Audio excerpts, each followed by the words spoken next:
Hey guys, welcome to the Lost Harbor Tavern. I am your host, Nitsify. Welcome back to the one and only Sanity Campaign. Not just the Lost Harbor, well, which we are on Spotify, but here we're the Lost Shipyard.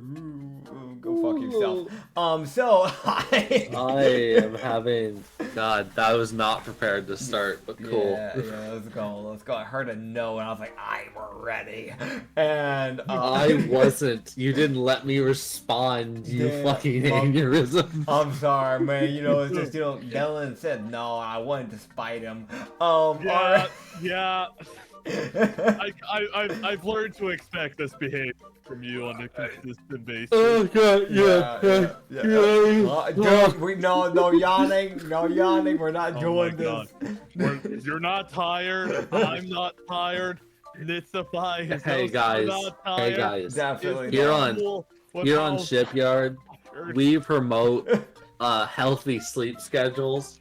Because we are all prime examples of how not to live. So, Nick, how many hours of sleep did you get? I'm gonna be honest. So throughout the work week, I've been trying to fix my sleep schedule because I don't know why, but I've been starting to fall asleep this past week. Probably due to insomnia. So I've been getting like 2 to 3 hours of sleep. But last night, I was like, all right, today's gonna be Saturday. I'm gonna sleep that 8 to 9 hours so I can get caught up on sleep like I normally do. And I got 4, and I was angry when I woke up. I got 6, which I know isn't as bad compared to both of you guys, but it still hits me kind of decently. That's fair. And then, well, I mean... Acrid hasn't slept. Yeah. And also added to that, I've been working my 10-hour shift, which is like Nits works like 12 hours or 13 usually. Yeah, 12 every day, 13. 5 days a week. And it's I like, still hit the gym. Yeah, I work 10 hours a day, but my job is brain dying. I have aneurysms while I'm at work, and because of something that happened at work, and one of the major pieces of equipment my department uses regularly broke. Oh fuck! Last week. Oh no! It's still broken, and so I've been running. So it's the cardboard baler. So all the cardboard that gathered in the building goes into that thing and gets crushed. So I've been having to, so the front of that machine is open. I have to go in, grab all the cardboard, and take it to a different baler we have to bale the cardboard over there. Guess what I've been doing since Tuesday of last week? So wait, you're talking about the composter, right? Is that what you're talking about? It's a compactor. Yeah, compactor. It's a compactor. Sorry. Yeah. It crushes it to fit as much as it can. I know exactly what you're talking about because we had one when I worked Hobby Lobby, and we also had one when I worked Belks, which was my first ever job. This one is a giant red one that we found out none of them are the same. Nope. Fun fact, they are all built slightly differently, and when the technician arrived, he looked at us and said, "I'm confused." And we said, "Fuck you mean?" Yep. Yeah, they're still tight. Do you guys do like any like wrestling techniques when it comes to the cardboard? Like, do you sometimes just kind of smush it by like, picking up like the short person and then just like pile driving it onto the cardboard to flatten it that way? Now, why did you specifically pick the short person, huh? You got something against short people, man?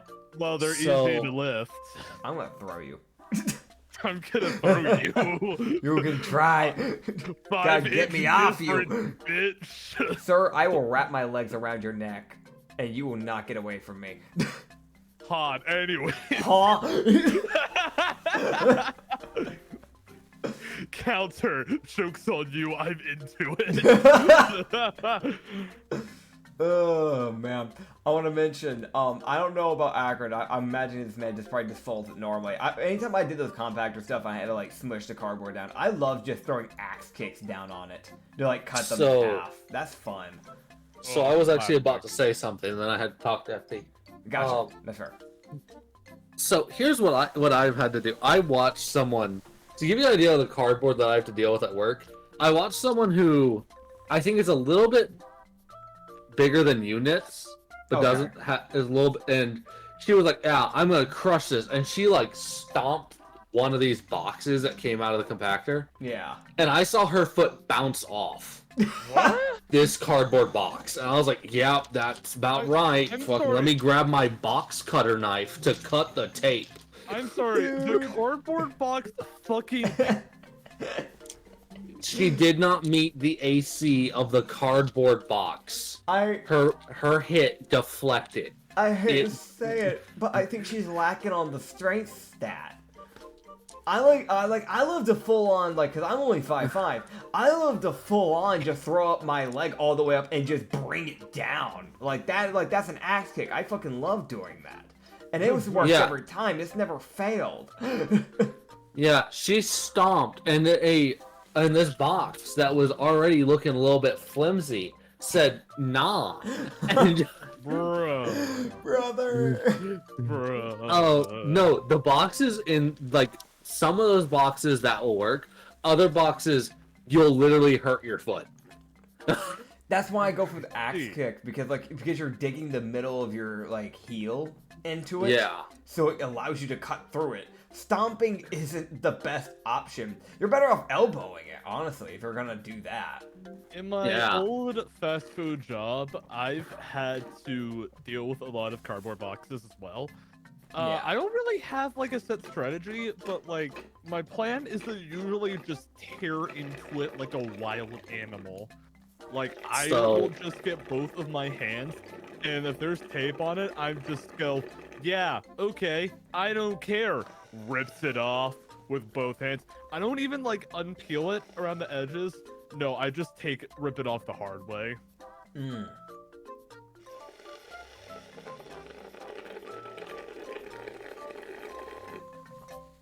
Did you enjoy that? Yeah. Cool. Nah, I'm out. Okay, yeah, that's healing good. The proof that I have been cutting cardboard is that I actually put on my cut resistant sleeve because I was actually having to use my box cutter knife to cut the boxes open. Yeah.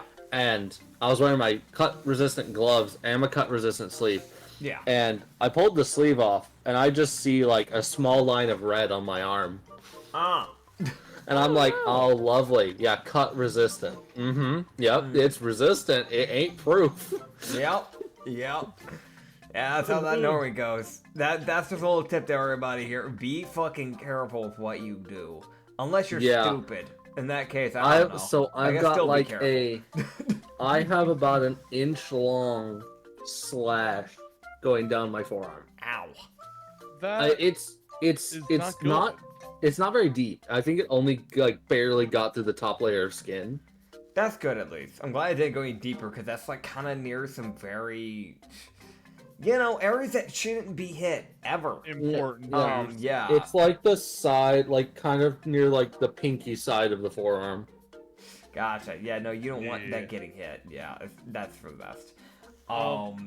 That kind of reminds me of something I saw in an anime one day. What It's anime? called Y'all are here Tom for the rants, not the 100, D&D. like it's List of the Dead. Wait, what Okay. did you just say? He said, "Y'all here for the rants, not for D&D." Oh, okay. No, keep going though. What was the anime called again? No. In case people didn't hear. Basically, it's a take on the zombie apocalypse genre.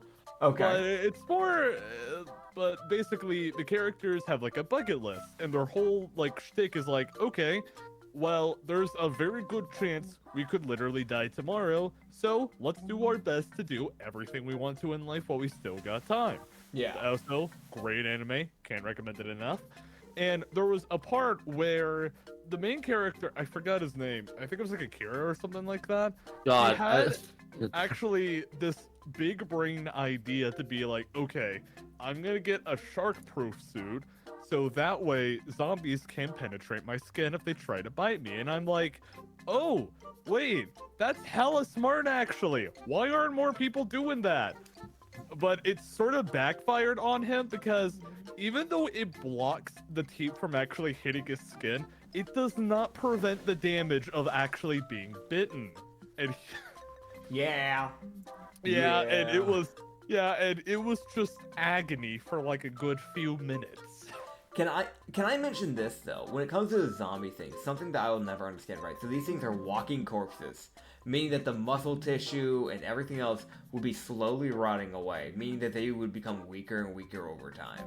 So here's the thing. Why the fuck would it hurt to be bit by one to begin with? Because eventually they wouldn't even be able to move their jaw that well, let alone the fact that the teeth would begin falling out, their muscles would continue to weaken. Like, we as humans have, like, a pretty decent bite strength, but, like, you dumb that down to where, like, the muscle tissues become so weak that, like, they can barely keep their mouth closed, let alone some zombies can't even do that. Honestly, zombie bites really shouldn't hurt, like, almost at all. It should be like getting bit by a kitten. Like, it really shouldn't be that bad. But also, anime logic, so.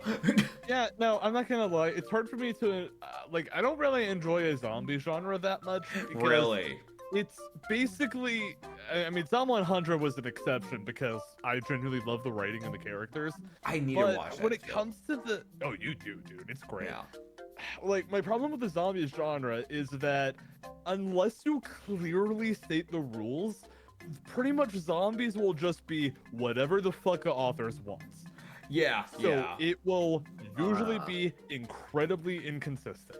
That's where they just need to establish it ahead of time. If it's done right, it could be good. Also, yeah, D&D, right? So, This is a different thing. This is the thing I wanted to mention about zombies. I saw a short on YouTube, and it was commenting on these guys that were like, "Yeah, we're gonna get through these zombies," and the zombies were racist. What? Yes, they actively avoided these two dudes. Like, these zombies actively went out of their way to walk away. What? And one of the guys literally went, "Oh, these motherfuckers are racist." You know what? Hear me out though, right? I like the idea of where, like, when people become zombies, like, they lose all their humanity and all that, but there's still that, like, there's still at least, like, one defining trait about them that stays from their past life. I like the idea that those dudes were probably, like, that was their only defining personality. And that zombie bit was like, I guess I'm racist. That was like the one bit that stuck. That reminds me of this skit I saw from this YouTuber, Ryan George. By the way, I love that guy. He's a great YouTuber. Yeah. He made a skit where it was like, if the zombie apocalypse happened in 2020. And to put it simply, it brought up some wonderful points. Like, if the pandemic taught us anything, if we got hit with a zombie apocalypse, humanity's fucked. I'm not sorry. Oh yeah, no, it definitely is. Like 100%. Oh man, okay. Right, should we get this going? Should we get this boogieing? Probably. The other thing Yeah. that I thought was hilarious Uh-huh. was the two dudes walked up to two zombies in a car, and bear in mind the car's missing its windows. Yeah. Because just broken up. The zombie locks the door. Huh. Like, it hits the door, like the little knob thing to lock the door. And the guy looks at him like, the fuck you locking the door for? There's no windows.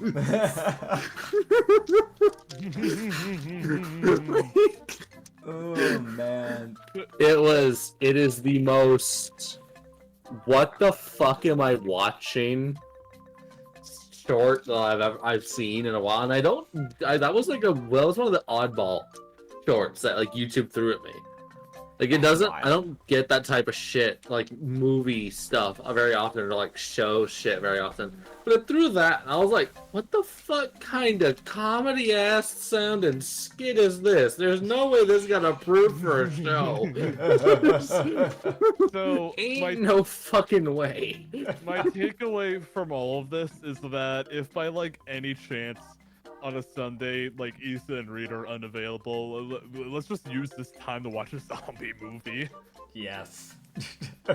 Honestly, Yeah. maybe. Anyways, back to D&D. Like, Yeah, we right. actually need to Recap. progress. We're like 30 minutes in. Moving on. No, only 15 actually, or actually 14, Wow. 52, and approaching 15. So recap. Right. You're a bitch. Second recap. In the All last right, fine, I'm leaving. Oh, no, not you. Talking to the guy listening. Yeah, I'm looking at you, bitch. All right. So. Yeah, you, Yeah, Jerry. Yeah, go fuck yourself, Jerry. Yeah, fuck you. Yeah. Jerry Seinfeld, go to hell. Seinfeld. Oh, the guy from Office. All right. So No. What? No, No. he's the guy from Saturday Late Night Saturday. Saturday Late Night. Jerry Seinfeld from his show is literally called Seinfeld. What? I Yeah. thought that was a fucking joke. So there's an actual show just called Seinfeld. Yeah. That's the thing. Why? I've seen it with my mom. It's pretty good. Fair enough. All right. Either way, getting back on the recap. So recap. We went around town. Do you even remember? We de-stressed basically, essentially. We also picked up a few little pals. So I'm. Oh boy. Okay, here we go. So we got over to the tavern. We got some talking done. Met some new people. We met specifically we met up with an old friend of mine. That being Taeyu, who I ran into midway. I also ran into C. So we found C. C's gonna be helping us out in the party stuff. But also, there is a person, called Divine, a marble devil, that John Sean started flirting with. But basically, we're making our way back to the zone. We basically spent the whole session just kind of goofing off and, like, basically de-stressing the party. We also went out of our way within that time to organize party cycles, so that way some people aren't going in too many times at once and causing their sanity to drop dramatically, and that way they have time to rest. So that being said, like there's not really too much to cover. It's just the main bit of like, yeah, we kind of just goofed. We goofed around and found out. Yeah. And William. William has been released from prison to make Spike a god. Yeah. And I threatened the Bandit King. Anyways, moving on. Yeah. Okay. If you know, you know. Moving My on. brain short-circuited for a minute. I thought you said the Bandit King, and I was like, wait, no, that's not right. Nah, he's not my type. That's understandable. He's not mine either. Yeah. You fucking better not be. You can fucking try that persuasion. Good fucking luck. It would be pretty funny, I won't lie. But I It mean, would also Grumpy, be nah. basically impossible. Yeah, that's fair. The bards, so there's a chance. No, I'm just. What I'm hearing is that there is a chance. Good. Oh, perchance. Roll 4 nat 20s in a row. Maybe. He Maybe. might Okay. tolerate you now. Okay, Yeah. but I'll do it right now just to spite you. Give me 1 second. I swear to God. That's a 5. Never mind. You got shot. John Sean. John gets Sean is executed. canonically dead. John Sean gets shot with a pistol at a Red Lobster parking lot. Hey, did you have a backup character? Just out of curiosity. No reason. I'm gonna make Mr. Bean because fuck you. I thought you were going to say Mr. Beast. I was like, hold up. Alright. No, moving on. Yes, moving on. Where are we going, DM? What's happening? Yeah. Don't. God, no, I want to yawn. I don't want to yawn. No, I don't want to yawn. No.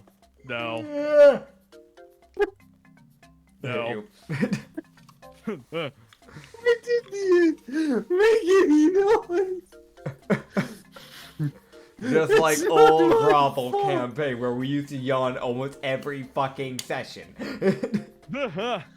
Not almost, it was. No, the last few ending sessions we didn't.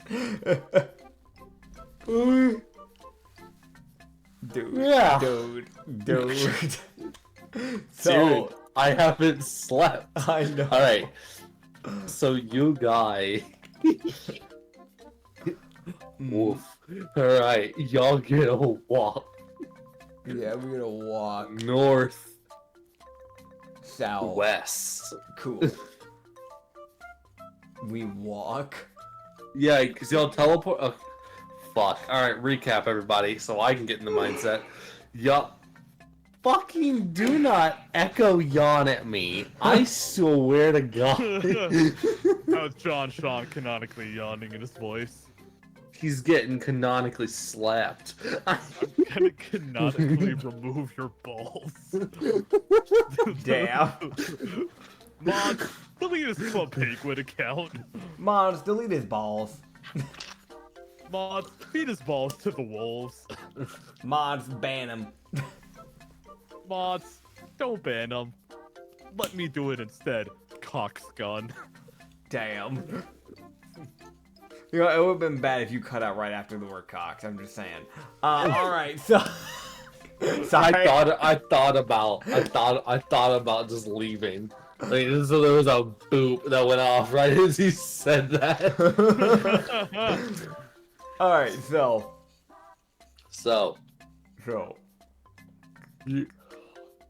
Sir. It's not intentional. It won't let me speak. Oh, man. Okay. Oh, everybody. If you were tired, you're about to be more tired. Yay. And if you weren't, I'm sorry. I'm sorry if you were in the middle of a no yawning challenge. In this video, Shut up. Shut. We're not. Discontinue that bit. Just cancel that bit. That's why I cut it off early. I don't feel like doing Mr. Beast impression right now. Alright, you guys are fucking walking to Ascot. Yeah. Mm-hmm. We walked through Ascot. I used all 2 of my legs. What is asscock?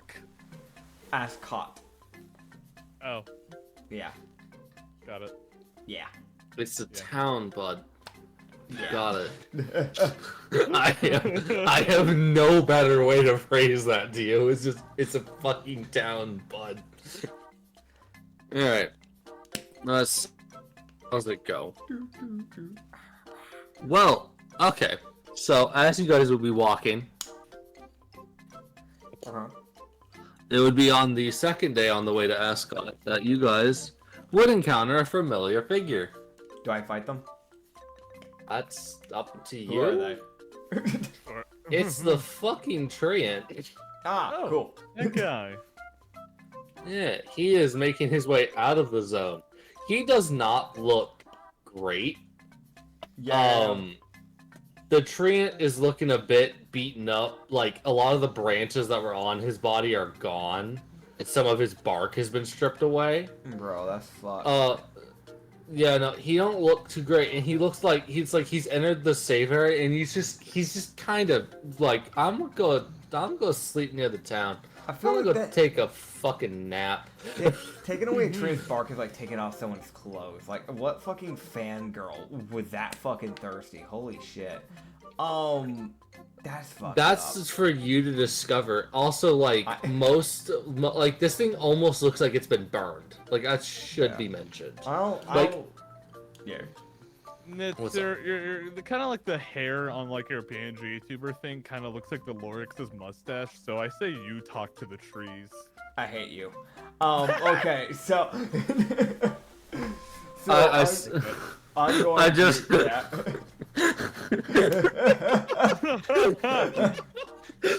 No, my brain just went to the Lorax meme of like, I speak for the trees. The trees say, can you fucking not?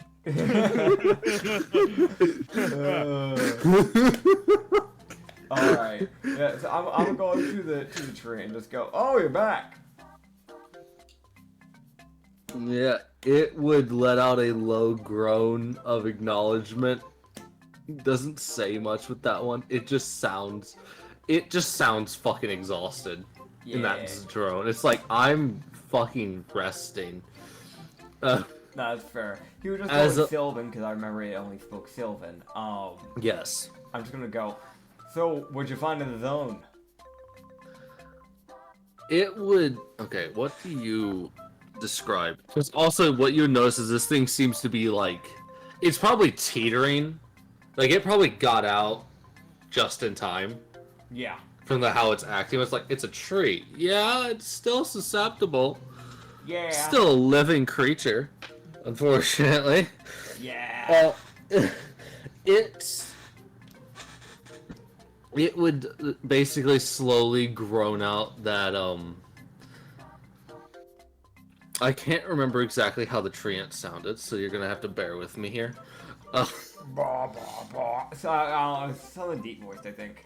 It's just really aggressive leaf rustling. I think like if I remember correctly, the voice was way more like fuck, what's the character that kind of had the voice? Because I know you've used it a few times before. Dwarf guy, Gallon dwarf, pork guy, dwarf pork, him.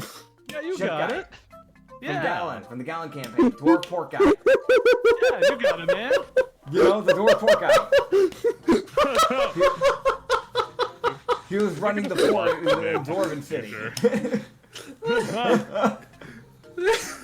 That guy. That voice.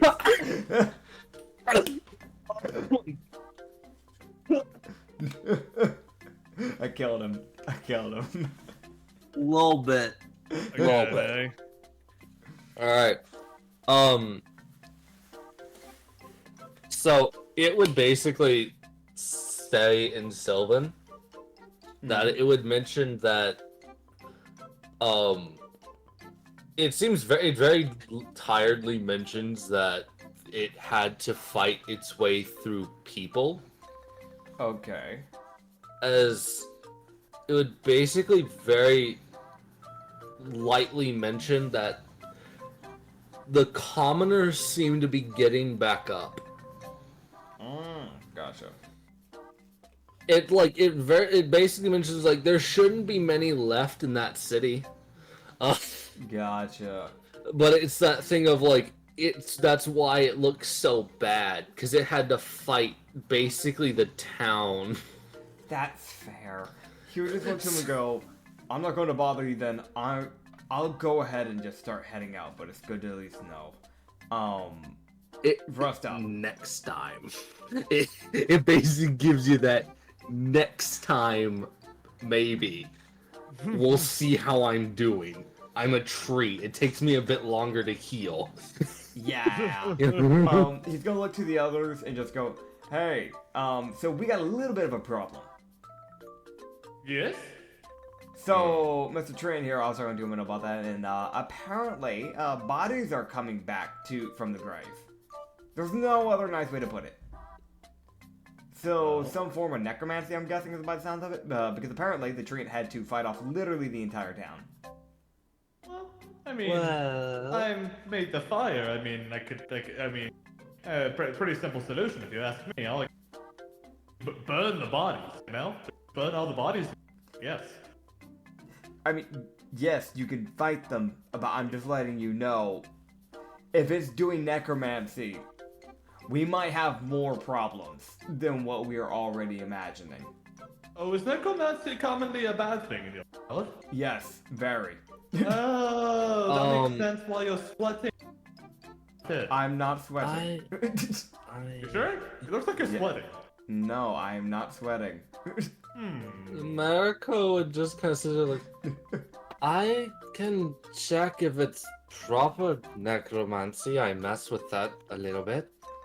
That would be good. I honestly kind of doubt that it's normal considering the stuff that's been going on. They have reality magic kind of bending at shit, so who knows what's in play here. Hopefully it's normal, because then I can counter it. If not, We'll figure it out. I'm just giving you guys a heads up so when we show up to a town or whatnot, if there's walking corpses, don't hold back. How does one counter necromancy? They just have to say no or something?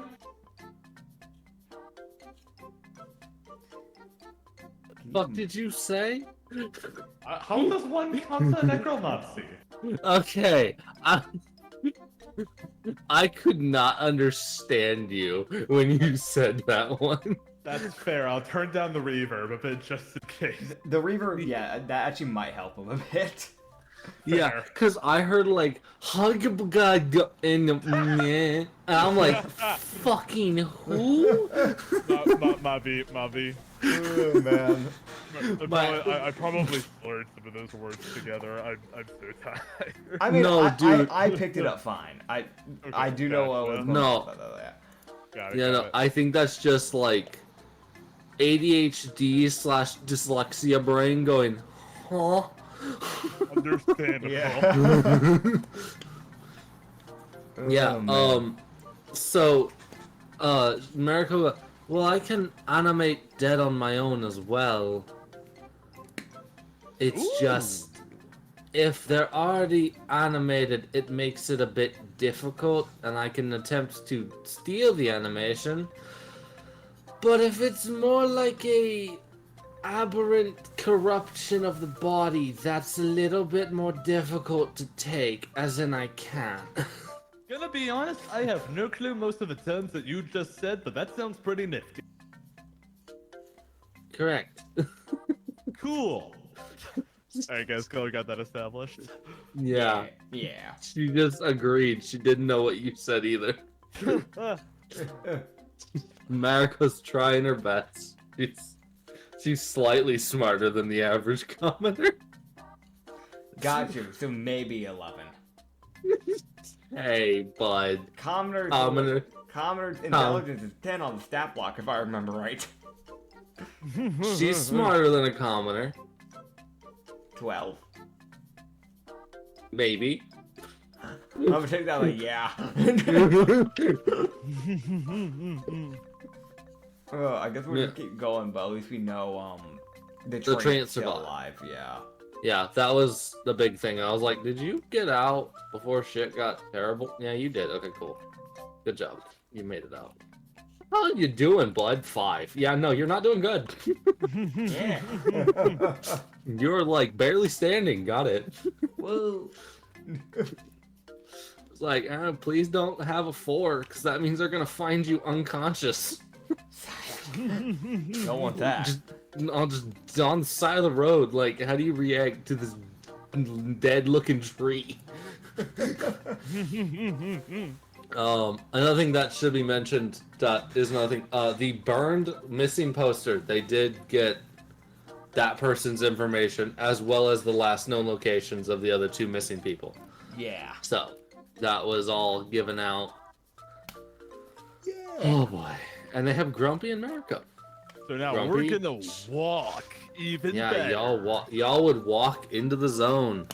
As Yeah. now y'all got to deal with the zone. Did y'all get food? Oh. I was the one recruiting. He was the one at the tavern. Did you get food? was I supposed to? I mean, you're the one at the food place. Oh. I feel like that would have gone without saying. Yeah, no, the attractive devil just kind of caught up most of my attention during my time while I was there. Yeah, so no, we're using the same rations as before, so we have like 3 rations Yeah, left. my bad. I'll try to remember that next No, time. it's partially on me. I should have mentioned something too, so. Gotcha. You guys would be in luck, actually. Okay. The giant portal has food. Damn. He has spare rations. How much? He has 30 rations on him. Why? He's a big fucking turtle. He eats Classic food turtle for fun. maneuver. Fair enough. He gets bored, he eats a ration. He can go through like 3 of them in one day. Gotcha. How many days of travel do we have? I don't even remember where we're going, I'm gonna be honest. I know we're heading to a town, I just don't remember what town. You guys gotta pass through Ascot and then you're heading to Aerith, which is where Right. 2 of the 3 people are. Right. Yeah. Yeah. Yeah. So- You guys will be entering kind of more of a what was a forested area, But now all the trees have wilted away and died and have now become like these blackened husks of what they were. Yeah. So it's basically like you guys are walking through like a tree graveyard, effectively. But it's just the whole forest. Yeah. As you guys would be walking, the first day of travel would go by just fine. You guys would be able to camp up next to a rock and kind of huddled away behind some trees. Hell yeah. Tree huddle time. Tree huddles. I love hugging trees. You shouldn't. Don't hug these trees. Noted. And don't hug the damn treant. He'll punt you this time. I don't want to see that though, but for now, noted. That's your prerogative, bud. That is completely up to you. I do not promise the safety of your character.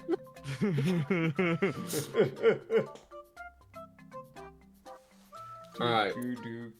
So, who's taking what shift, bud? I'll go first for no reason whatsoever. I'll take the 7 a.m. to 3 p.m. shift. Yeah. Wait, but that's not nice. Okay. Yeah, I can go with second shift. So we have. Let me pull up the notch. We have Murko and Grumpy with us. I do not know who is perceptive, but I know I'm perceptive, but I know you're not.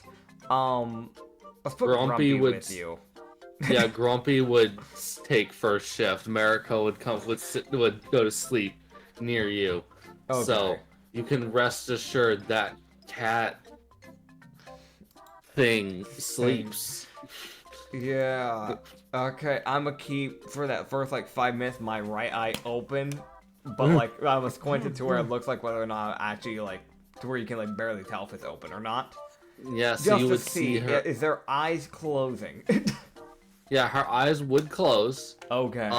The back legs that come off of her back would keep twitching lightly, but she does appear to fall asleep. Okay, cool. I will go to bed. It's almost like I do not trust you, but I need to. But God, you're weird. And that's coming from the guy who went to jail. Yes. Alright, I will need a wisdom save for you. No. That's too damn bad. If I tell the DM no, he can't make me. It's like the equivalent of just like you have like a really big credit card debt and you just say, no, I quit. And you just don't pay it. Just quit. That'd be wild. By the way, I got an 11 plus 4, so that should be a 15. You do pass. Yeah. You lose no sanity. Yeah. As you and Mariko would wake up halfway through the shift as Grumpy and John would go to bed, as their shift was uneventful. However, if John wants to speak to Grumpy, he can. Got it. John is gonna say to Grumpy, so what's up, man? How you doing? I would be better if things weren't crumbling. Yeah, that's fair. You? Like, the fucking... There is a fucking pause. He just goes, you? Like... John would kind of do like the thinking Discord emoji. And he would just go, well, I mean, I think I should be worried, but for some reason I'm not. I still feel rather optimistic about all of this. Can't explain it, really. You just hear Rio in his sleep. We're all gonna die. He's right.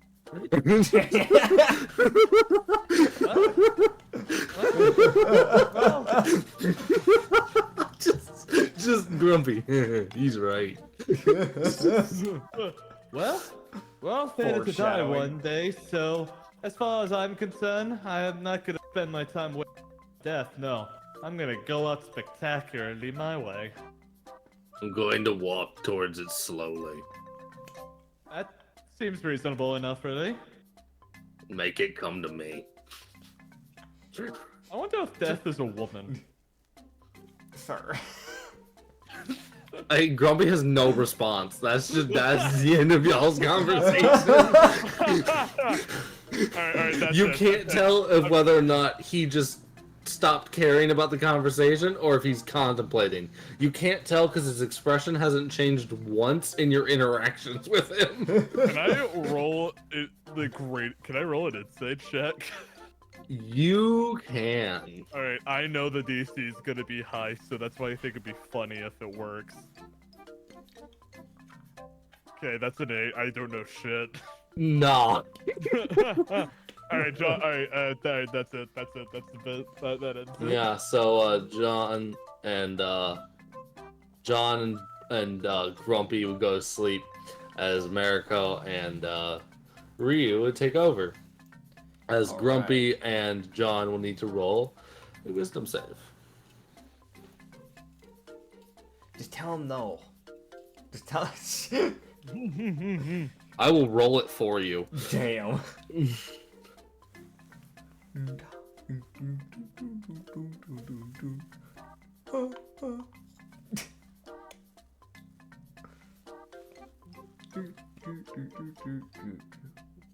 John?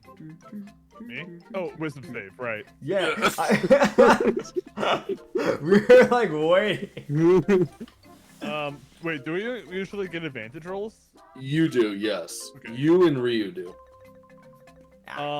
First one was a 10, and the second one was a nat 1. Ah. Uh-oh. I don't want to screw my friend over because I'd rather you live, but just the nat one override. Typically, running nat it. ones and nat 20s override. Yeah, typically.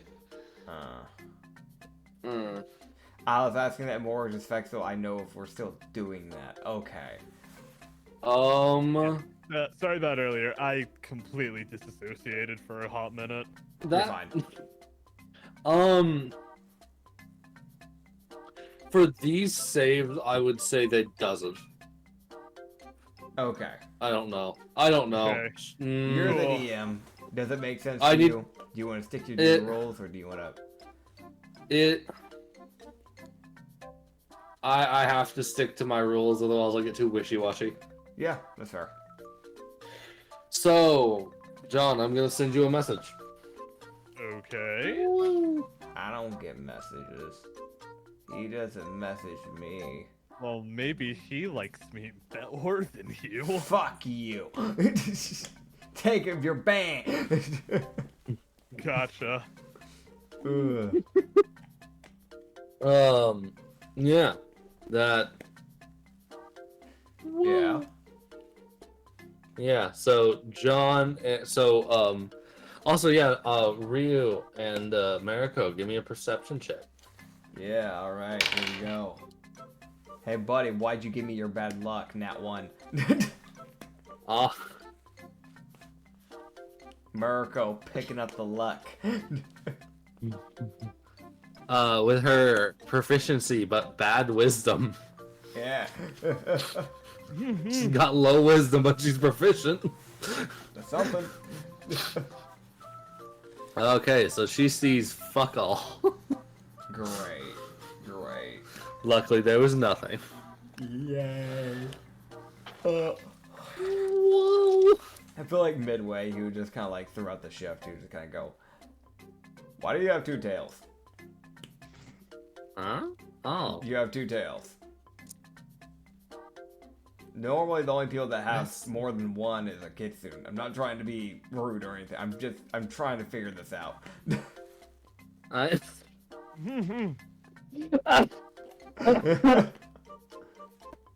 Oh my god. The genuine, I don't understand you and it bothers me. Yep. You annoy me on a spiritual level.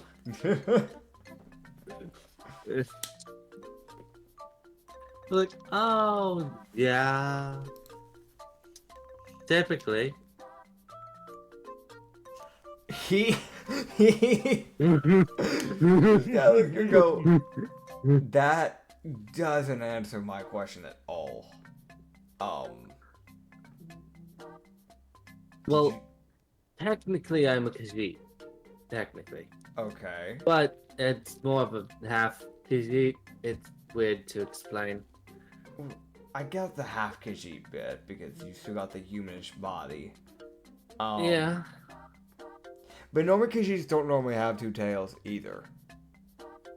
Yes, it's more of a Kitsune blood that is causing the two tails. So you're gonna get Shouldn't- a third one at some point. If I get strong enough, possibly. Huh. They say Darlas are weird with our forearms. Oh, no, also, I don't think Kitsune's the correct term for it, but it's the easiest way for me to describe it. No, I get it. I do get it. If you don't mind me It's- asking, because I feel like this is good to know for the party, what exactly do you do for fighting? I know you said necromancy, but, like, it's good to know what I'm actually working with. I'm a necromancer sorceress. Gotcha. Okay, that checks out. Because I didn't see any tomes, so I didn't think you were going to be a wizard. No, I didn't see any bard music or instruments, so I didn't figure you were a bard. Yeah. I'm guessing you slash people. I had to guess. 4. I quad wield sickles and use distortion magic. That's how I know kind of what's going on, at least to a light degree. At least you understand that things are going bad. Yeah, this is basically just one giant fireworks show. I was hoping that when I saw this through my jail cell window that all this was just a big old dream. Maybe an optical illusion or a show, but nah. No. No. Of course not, because why the fuck would it ever be? I mean, you have to deal with the fucking naval in your fucking life, and suddenly all this stuff's gonna happen. Of course, like, why can't it? Yeah. Oh. I agree. Yeah. You're not sure if she completely understood you? Yeah. Like, you definitely agreed, because you started talking really fast and really quietly. It's fair, it's fair. It's like, what's her passive perception? Not high enough. Because I know mine isn't. Yeah, here, just go. So, what's with the Shadarkai eyes? That comes from more the Kitsune blood.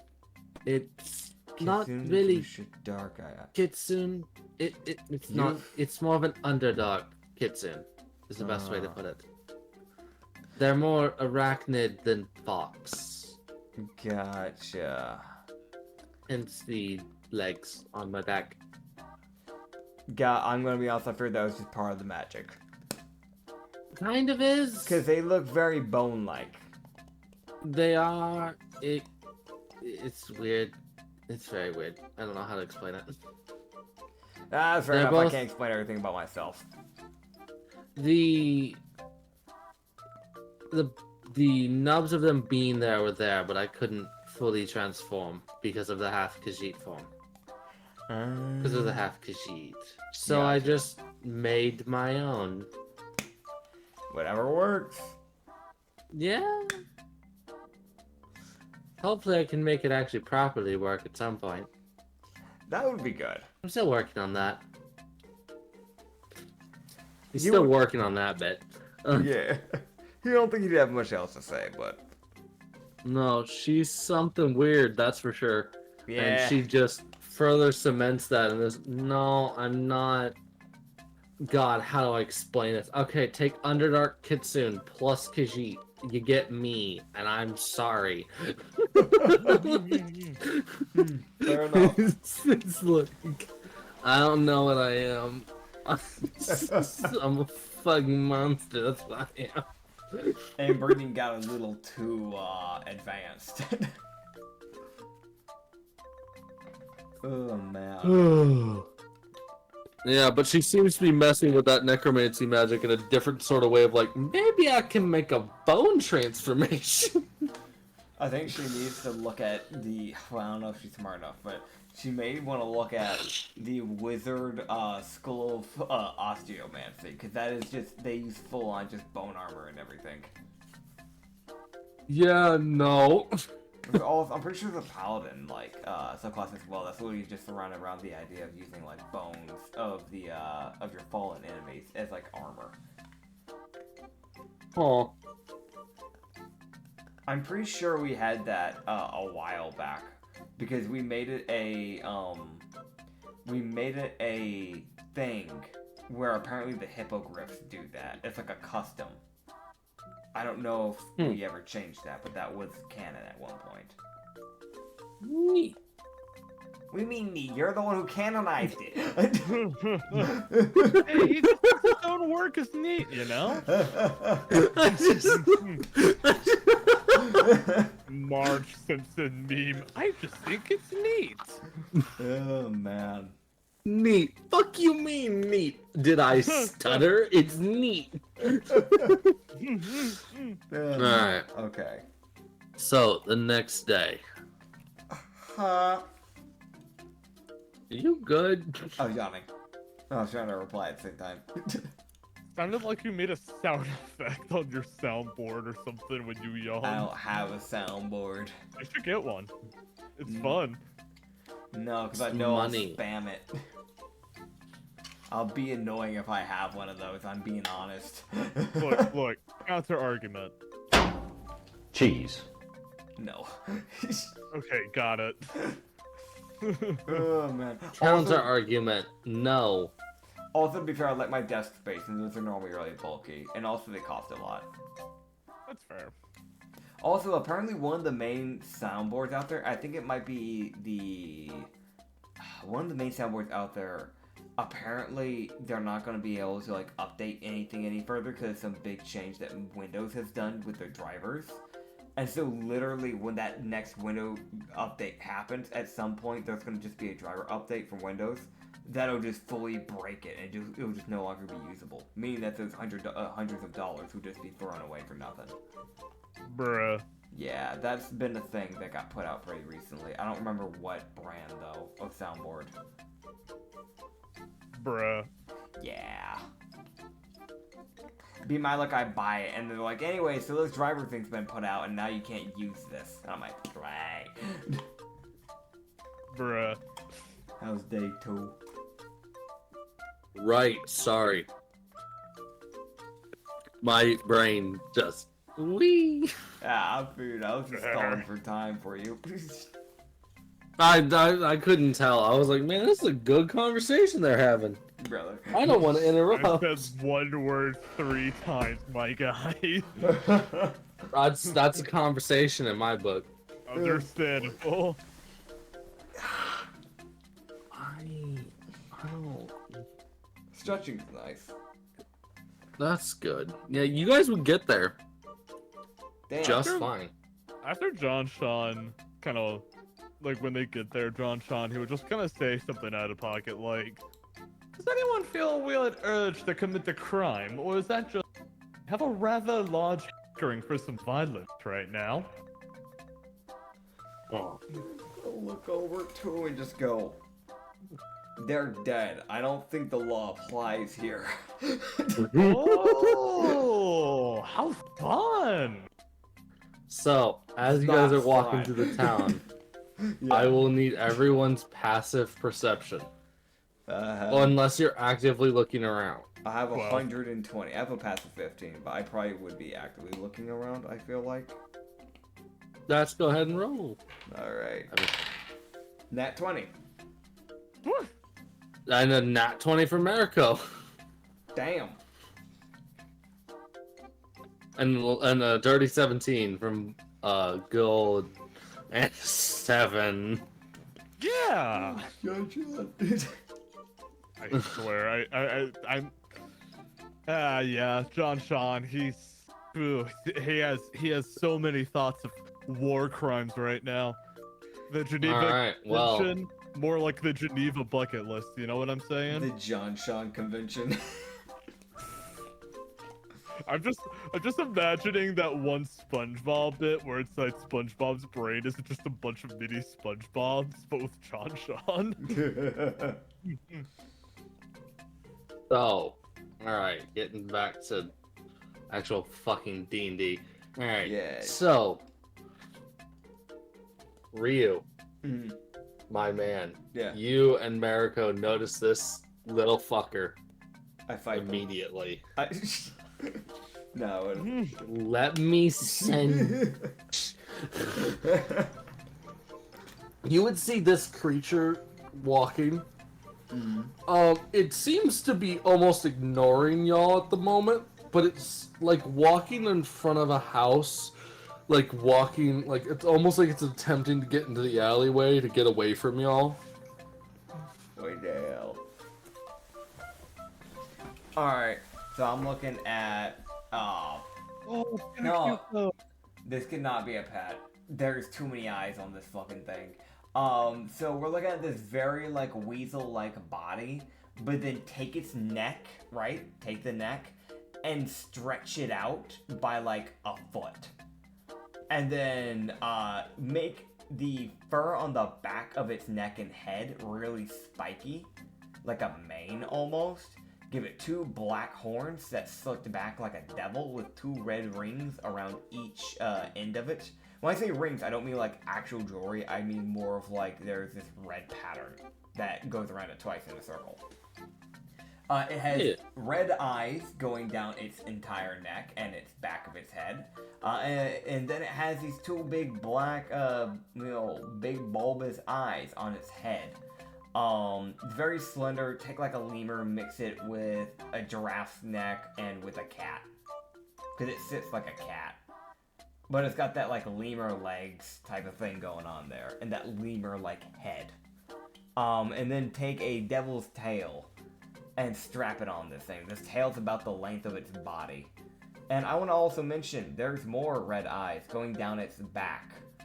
Lower back to be specific. Its upper back doesn't have any eyes.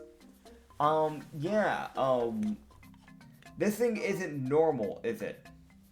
No, this was probably someone's house pet from what you could tell. Like with your magic, like you're not natural. There's nothing natural about you. You're not supposed to be alive. I'm messing with distortion magic. Can I try to undistort it? You can try. I might try that. Also, what were you about to say, Dylan? Before you attempt whatever the hell you're about to do, could I make an animal handling check? I want to be this guy's friend.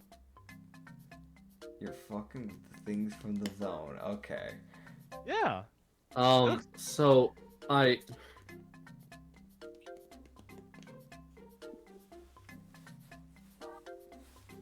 I don't know if you would have noticed this thing with a 7.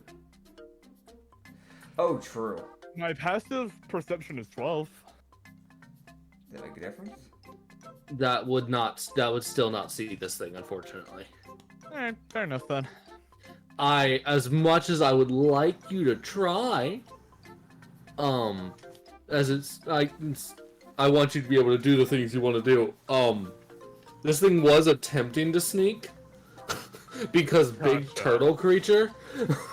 Yeah, it's fair. It's fair. This thing is not large. It's like the size of it's a little bit longer than its body is a little bit longer than a house cat. Yeah. It looks like someone took a house cat, lengthened it like a ferret. Yeah. And then made it into that creature. Gotcha. Okay. But you would see this thing essentially duck down an alleyway. Arcana? Arcana, you can roll For the as thing? it attempts to run. Yes. Yeah, I'm trying to undistort it. Maybe I can put it back in its normal form. Nah, it's not happening. I got it. 2 plus what? 1? Yeah, 3. Alright, it's too Man, long that gone. music is way too happy Yeah. for this shit. Yeah, I got you. It's too long gone. I guess just kill it. Grumpy, go after it. Nah. All right, he goes after it. No, don't. Oh. You're just gonna go. As you, go ahead. You just go. Should we kill it? What? Oh. I don't trust that. I don't either. I was going to try and undistort it, but magic's not working that well right now. Wait, so just to be clear, Ryu has brought the attention of this to the other party members? Yes. Can I roll an animal handling check? Is run off. Shit. You I can chase cry? it down the alleyway. You know what? Oh. Fuck it. Why not? I'm just gonna run after it in the alleyway. Great. Yep. I'm gonna go Yep. displacer form and follow behind, and by using displacer form, I will go invisible. You man's like, I'm not. I ain't about to deal. Yeah, I'm playing it safe. Nah, I'm curious. Alright, fair enough. Not as fair. Yeah, so as you guys would walk into this, walk down this alleyway,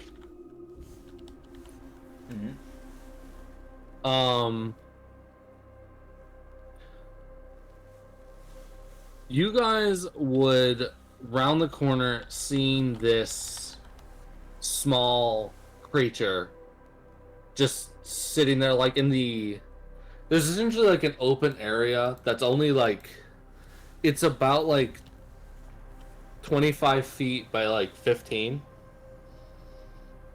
Yeah. like this inner pocket between like between 5 buildings. Okay. As Johnshan, Ryu, and Mariko make their way in first, as Grumpy has to move a little bit more carefully as he's trying to get around the buildings. Because large fucking turtle, he's trying to not knock over everything. That's fair. Not immediately, at least. He's like, I don't need to, so I'm not gonna. I also don't know where the fuck cat went. It's the most... Understandable. Like, I don't know where the fuck that creature is. I don't know if there's anything around here.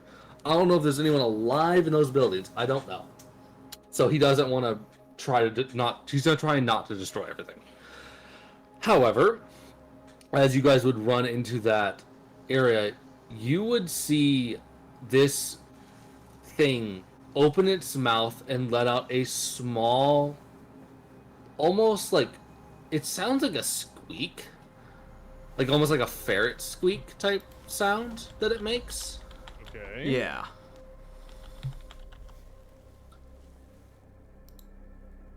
As then you would see these, as you would now notice them, which they were very evident to Ryu and Mariko as they rounded the corner, they become more evident to Johnshan as this effect occurs.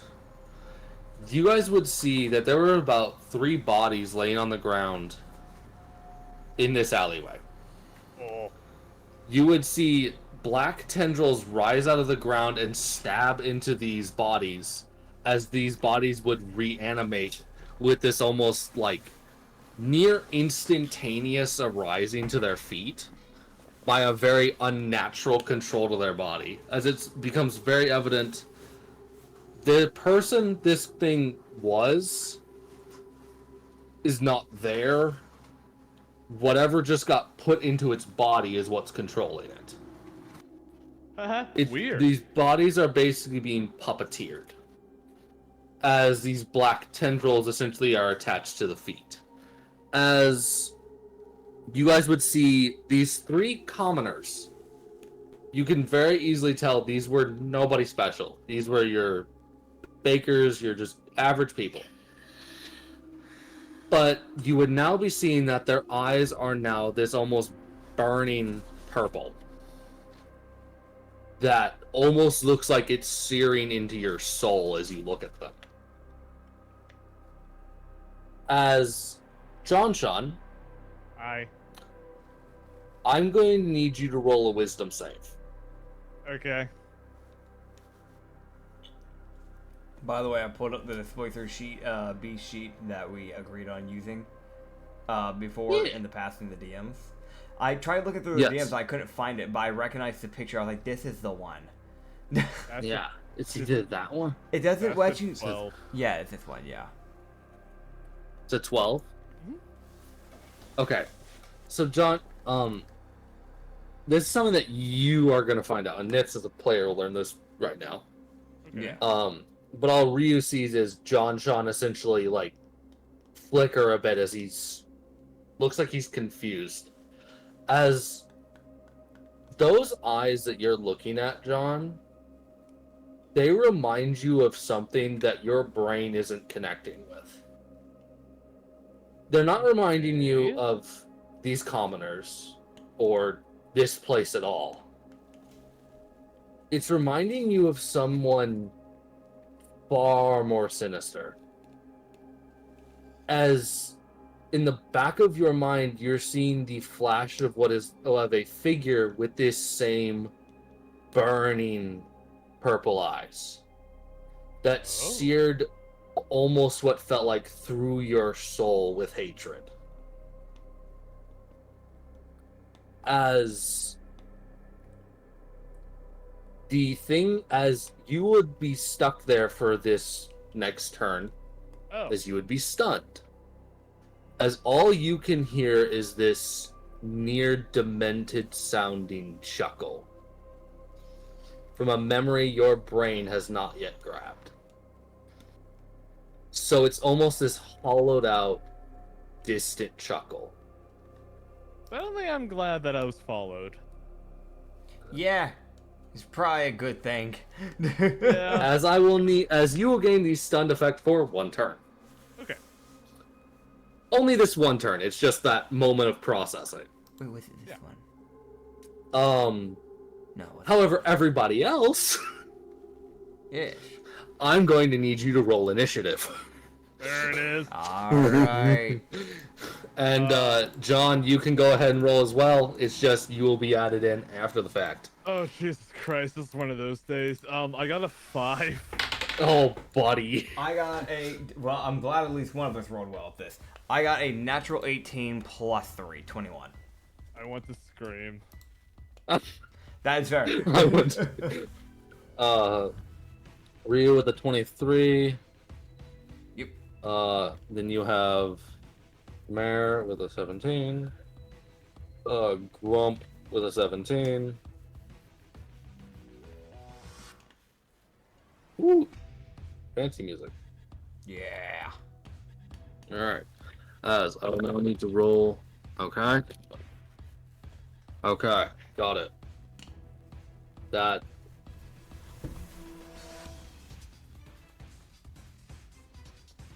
I'm gonna be in displacer form for now until like I start losing proper health. So. Yeah. So Ryu, you're actually going first. So directly in front of you, you can see about 10 feet in front of you. There's a commoner, and then in the middle, like behind it, is the cat, and then on like kind of 5 feet back and on each side is the other 2 commoners. Okay. Now, I will mention something that as I'm looking at the sheet. For some reason, it doesn't mention that the displacers can go invisible, but that's normally what they can do. I don't... Yeah. From what I can understand, displacers can blur themselves. Okay, blurred. So he's been blurred instead of... Invisible. Yeah, I think it's blur instead of invisible. Okay, gotcha. So they have disadvantage on hitting him, essentially, then, instead. Cool. Yes. Alright. So they just see double of him, essentially, in other words. Yes. So, what are the enemies again? There's 3 commoners and the cat. 3 commoners and the cat. I'm gonna be honest, I'm killing that fucking cat. No, it's so cute though. Listen, I think it's part of the problem, if I'm being honest. It screamed and things started happening. You're probably right. We're killing the source. But I'm sad. I have a +6 to hit with a reach of 10 foot. Oh my god. I will take I'll take a picture of this if I need to, but that is another nat 20. Alright, just go for it. Just keep rolling. Alright, so for the rest of this turn, because that was your first swing, the rest of your swings have advantage for this turn. I have one more swing. And that is... Oh, wait, yeah, because advantage... Damn, those are both bad rolls. But it was an 8 + 6 at its highest, so that's a dirty 14 for the second hit. That'll still hit the cat. Okay. With your 10-foot reach. So... As you basically walk up, get next to the commoner, and then swing your, like, tendrils, I'm assuming? Yeah, basically. I just, like, swing, like, both my tendrils to just attack this thing, essentially. Alright, yeah, so go ahead and roll your damage. So, fun fact, the tendrils do a d6 of bludgeoning, and, this is up to you as a DM. You can either do the d6 bludgeoning +3 piercing, or it also says in brackets it could just be a d6 of piercing. So do you want me to roll 2 d6s or just a d6 and add a +3? Because there's also a +4 that comes onto it as well for the bludgeoning bit, due to the strength modifier. So it's a you can do your d6 of bludgeoning and a d6 of slashing, yeah. Okay, cool. Because it makes sense. So that is 7 bludgeoning and 1 piercing. Okay, and what's and then for the second hit? Oh, that was the that's the crit. So those are doubled. So that is 26 damage to this cat off rep. Yeah. And then second attack is 5 + 4 bludgeoning, so that's 9. And max damage 6 piercing damage. Okay, so here's what happens. What you would see is this, you're like, basically I'm going to kind of reverse the order of these attacks. Okay. For flavoring. You kind of like uppercut this cat with your first tendril, causing its body to kind of lift up a bit. As you then slam your second one like directly into like its line of eyes on like behind of its head. Yeah. And you just send this thing as it rolled a strength save, and you can go ahead and give me an athletics for this one. Hell yeah. Versus this thing. It's a cat, so Zoro, its strength ain't high. I need your sword out of the way. I can't see what number that is. Roranor Zoro, move your fucking sword. Okay, that was a 9 plus. So they don't have an athletics, but they have a strength. Use your own. You can use your own. Okay, I can use my own. Okay. So that is a 8 plus 3. That's actually lower. So with its. So with its. 3, sorry, so 12. Yeah. So with its 4 plus 1. Okay. It loses that. Nice. And gets set flying. Hell yeah. As it would immediately slam into the wall and fall to the ground limp. As it appears to be dead. Yay. Excellent! Alright. That's the end of my turn. I can't do any bonus actions in this form. Yeah. So, the next up would have been the cat, but it's dead. So, next up is Mariko, who you would see her look at the you would see her bring her hands up as she would swing both her hands in front of her as 2 fire bolts would appear in front of her hands, as she would then just throw them both forward towards the first commoner. Let's go. She will throw her 2 fire bolts, with one with her bonus action and one with her main action. That's a nat 17. And that's a nat 20. Nice. You can't make this shit up. Let's go. Oh my god. Okay, that's not the crit. And that's the crit. Alright. Yeah. So you would see the fire slam into this thing's chest, as it would then get hit like in the lower jaw by the second firebolt, as it would fall to the ground where the cat was. Fucking stop it. Well, I can't do anything in this comp. You guys are probably gonna finish the combat before I can actually join it. So I was just thinking of what to contribute. Oh no, it's totally fair. I'm just it was the 4 things a second that was kind of getting to me. Like I didn't mind, but it was like this like, okay, bud, you already did 2. You're still going. Fucking. Alright. Next up. That last one's wild though. So Grumpy's up. He takes his turn just walking up to the combat. Okay. Because he was back a little bit down the alleyway. Yeah, that checks out. Next up is the commoners. Who? Ryu, what's your AC? My AC actually technically would be going out this placer sheet right now, so 13. Right, they have disadvantage. Yep. Cool. So with this thing's nat 2, it swings directly at your like fake version. Hell yeah.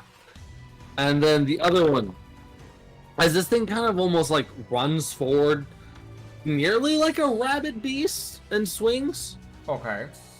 And you would see as it swings, you would see like purple magic start to like line where its fingernails would be. Mm-hmm. Essentially acting as like a form of claws, as it would miss you. Gotcha. As the other one will then run forward, and this one will hit you with disadvantage, and it did roll with disadvantage. It just rolled well both times. Okay. As it will smack you. As it does. Alright, I need to grab dice. Fuck. That's it. It does. A whopping 4 psychic damage. Okay. And 1 slashing. Gotcha. I want to mention right now I'm weirdly tanky because of the Displacer Beast, but I know later on this shit's gonna be weak. Yeah, early game Durlas are fucking broken. Yeah. But I honestly, with the way this campaign's gonna probably go, I'd give it like 2 or 3 levels. I'm probably gonna be like, yeah, nah, I'm better off not being in that mode.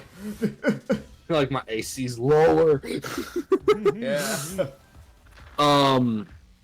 So it does 4 psychic and 1 slashing. As you would feel essentially like the actual fingernails of this creature don't do much to you. Okay. But you feel like a pang of just pure psychic damage, like through that purple magic. Alright. As that is the end of the commoner's turn. Okay. As they are just commoners. Yeah. They're not. I'm supposed to be. I figured this was gonna happen.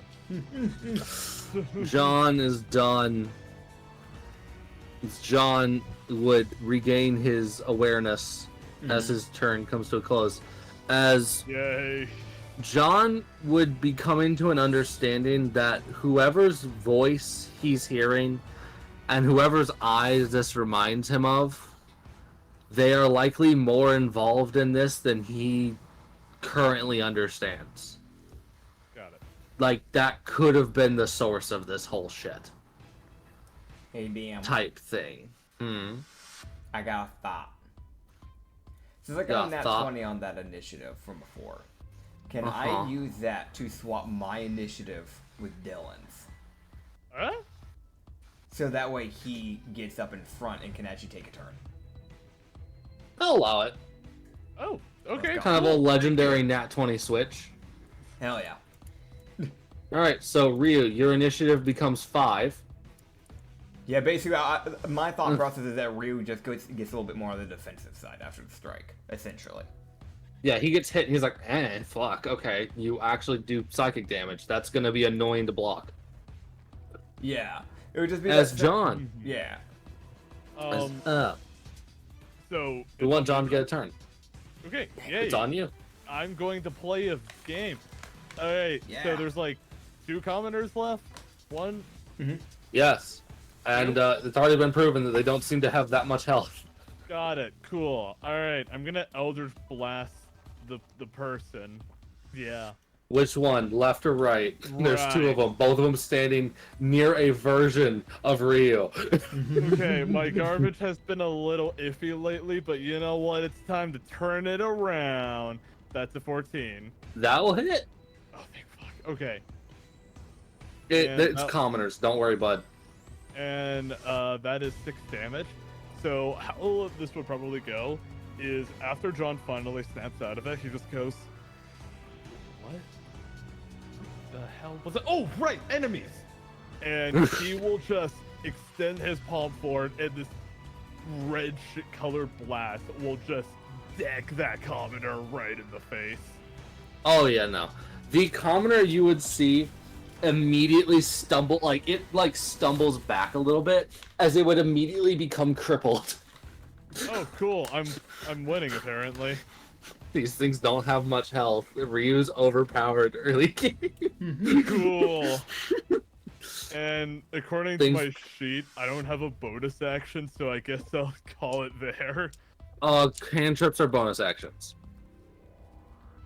Okay, in that case. And actions. Alright, cool. Good to know. I don't know why D&D Beyond is doing a shit job of letting me know about that. Oh, but, so alright. that's homebrew. That's homebrew.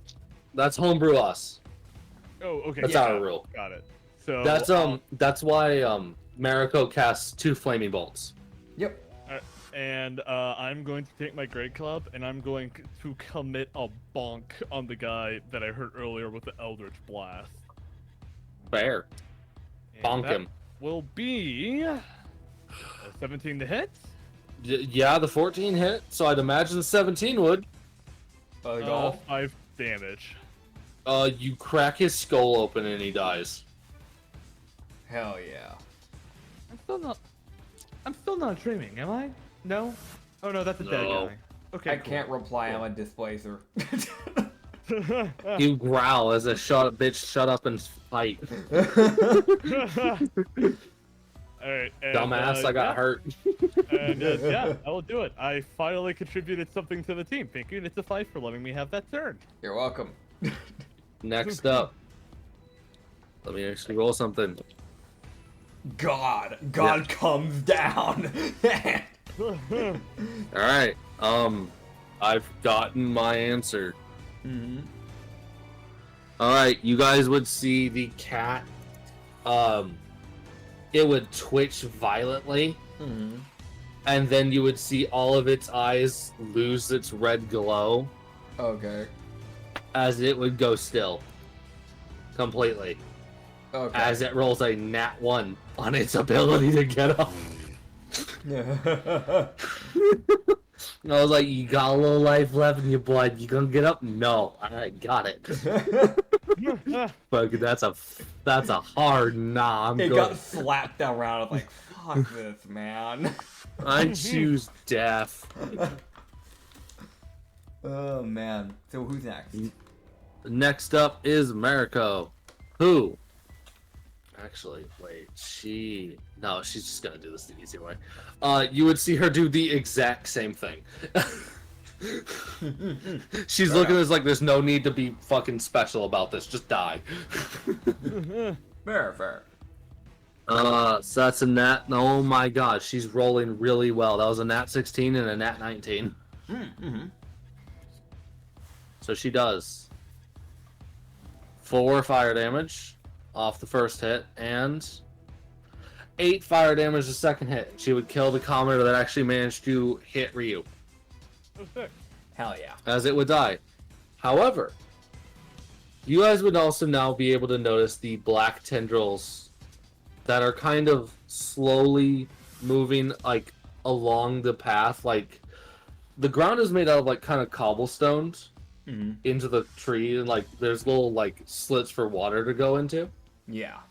There's these small black tendrils moving throughout all of that, like moving mostly through all the tendrils, and kind of there's a few snaking over the the path stones, but they seem to be more conjoining a bit further into the alley. If you guys wish to proceed, you can. If not, it's up to y'all. I mean, we might. I feel like this is a rooted problem. If we leave it, then we gotta come back and deal with it later if we ever pass through again. I agree. I'm down to see what's going on. Before we go any further, I want to go up to the cat body and fucking pound the living shit out of it to make sure it doesn't get back up. Yes, you just. It's just like, I don't. It's just I'm like not a even gonna make you beat roll down. for it. It's just like 8 or 10 times of just slamming these tendrils down on the body.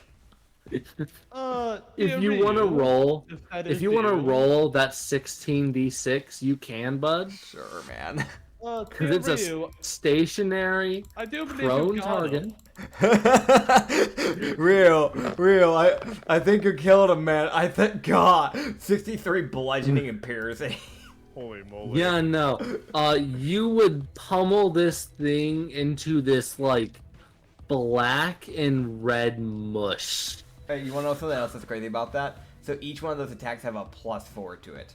So there's also 4. No. No. Yeah, because it's strength. That's No. all. Yeah. 4 plus 8. 4 times 8. Oh yeah, 4 times 8. My bad. Well, actually, it's each tendril that hits, because that's how the multi-attack works. So it is 16. You get the point, though. It's fucking dead. So what you're fucking telling me is you only rolled half of your attacks. Roll the other half. No. I meant like when I said attacking 16 times, I mean like with both of the tendrils. I'm not saying it's 16 times with one tendril and then 16 with the other. No. Yeah. That's not what I'm saying. Yeah. Confusion. Man. Confusion and joy. Alright, so you guys would head further in. Yeah. As you guys would head further, and you guys would now start to hear the almost what sounds like. It sounds like someone has taken crystals and are clinking them together. I'll be right back. That's what she's doing. Okay, fair enough. Hi. Hi. How Lore. are you? I will expand your lore slowly, but I'll do it. Yay. I Don't love worry. lore. It is a slow burn, motherfucker. You chose an amnesiac. I love lore. It's slow and it's a beatdown. You'll get there eventually. Did you know my name is Dylan? Sometimes. Nice. Hi, Hello. welcome back. Alright. So, you guys would go forward, heading further into this alleyway. As you guys would start to hear the sound of these crystals like clinking together, but the better way to describe how it kind of sounds is like almost like a crystalline heartbeat. So there's something alive in here. As you guys would get closer and closer, and you guys would round the corner, seeing this thing, this crystallized, tendrilled thing that's set itself up in between two buildings, and it's just kind of halfway off the ground, with tendrils like seeping into the ground. Does anyone else have a really weird urge to just randomly eat it? No. Okay, fair enough. The fucking nah from the cat. It just squeezes her piece and goes, nah. It's just angry meows. I want to mention, so like I got mail, right? And I was sitting here, I'm like, what is this? What is it? Well, like it was like, so like I want to mention it, right? It said, urgent, sensitive, time sensitive, information enclosed, from like some place in South Carolina, right? And it's some like thing that I've never heard of before. I'm like, what is this? And then like it's like, yeah, you've got a check. The check, it's a loan. You want to get a loan? I'm like, dude, I don't need to pay shit. What do you mean? I didn't get this loan. What's that, man? This ain't mine. You trying to trick me into getting a loan, you fucking piece of shit. I don't want this. Crash. Get out of here. Good. Oh man. No yawn. Why would I want this? But Oh man.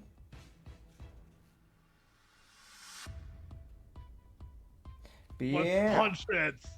Punch it. Let's Oh. kill it. So you said there was a heartbeat, tendrils, and it sounds like we're nearby it. yeah, so as you guys would have rounded the corner, you guys would have seen this thing about 5 feet off the ground. Oh, I didn't know you sent an image. Okay, hold on. I want to Eldritch Blast it. So it's the best way I can take it. Take some frog warts, like big old blobs, and mush them together into one giant blob. It is this like purple, like think of like a mutation almost. It's like something that was like purple, maybe like a jellyfish or something like that sort. Just started mutating, and bumps just start forming around the entire body essentially. And I use this for more than one reason, because this lower body of this thing like connects down almost like jellyfish tentacles into the ground. There are bits and bobs of it that have this like bright purple, but it's encased by this dark purple, almost black casing over like parts of it. So there's some small parts that are like exposed, but the majority of it's pretty encased by the looks of it. And then that's probably where all the tendrils are coming from. It's probably coming from this thing that's literally just digging into the ground essentially. So are these tendrils that we've been seeing going around, are they like coming out of the ground? So the tendrils, there's a few tendrils that have come up as you guys have gotten closer to like slowly out of the ground. There's this sort of like, as it's probably this thing's like minor defense mechanism, as it seems incredibly stationary and likely not capable of defending itself all too much. Good, Okay. I Eldritch Blast it. It's like it might slap at you with the tentacles, but you don't know how hard those are gonna hit. You haven't gotten close enough. You're still about like 20 feet away from it. Okay. As a sort of okay, what the fuck is this thing? And then about like 10 feet away from it are these tendrils that are slowly rising out of the ground. As you would see the thing like start to shake a bit, as you would see one of these things that you guys had seen before pop out of the thing. Right before I begin describing it, I want to mention that he said he went to Eldritch Blast it. Oh boy. So you Eldritch Blast the orb, the creature. Yes. Okay, as this thing is spawning. Got it.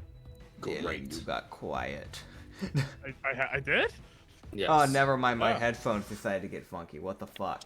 Oh, okay. I was like, why is he quiet? I don't know what the hell happened with that. Great. So I'm not gonna re-describe these things. I've mentioned them before. It's the fucking egg crystals again. With their little tentacles falling. It's only out of it. one. Yeah, it's Only only one. one. Cool. So I'm gonna. So roll your to hit with that Eldritch Blast, bud. While he does that, I'm gonna Alright, start making a dart for that fucking egg. Can I roll again because I've had a long day? He got a 9. He cast it with the action and bonus action. You get a second roll. Okay, Different that's what I'll blast. do. Please. Okay, that's better. That's a 19. Yay. That will hit. The 9 wouldn't. I'm sorry. It might be stationary, but it's got some armor. Damage! What, dude? What the fuck? Dylan! Dylan! Dude, it's the plague of you two. It's the plague. One of you rolls for shit. The other? rolled well. Yeah, the other was immaculate that day. Or you both roll like mediocre at best. Yeah. Oh man, I hate that. Okay. So you do 1 damage. Now, even though it's only like, so here's the thing. As this thing is moving in a very unnatural way, as it's sort of like bouncing up and down and side to side in these tendrils, Yeah.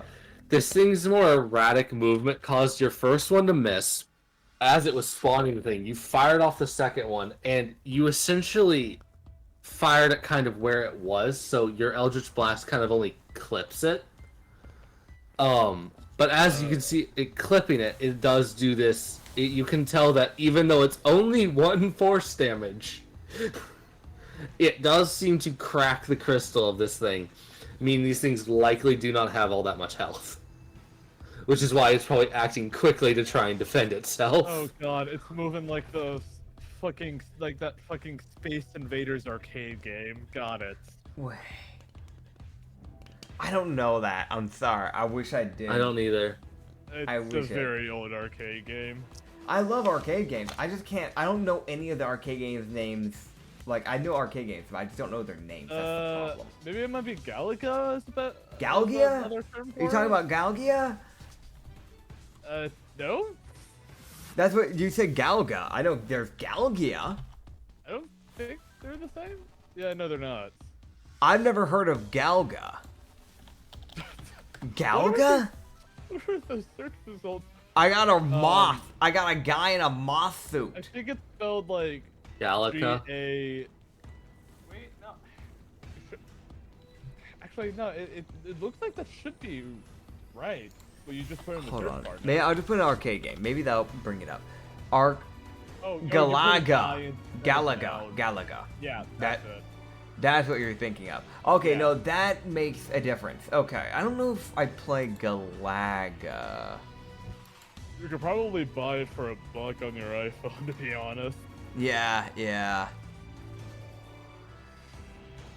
that's Galgia. I don't know why it's bringing up that one. I don't know. It doesn't matter. All right. So I think I said before, but I wanted to dart for it and try and go ahead and bite down that thingy. Bite down the egg. I want to bite on the egg. Does it have any yolk? Alright. How much protein do I get from it? You get -5 protein. What the fuck? It takes away your steals protein from your body. But it gives you sodium. Problem, sodium's good for a heart attack. It gives you psychic damage. What the hell? We always have some nutritional benefits. Alright, so go- damn. Alright, it's a fucking rock. What do you mean?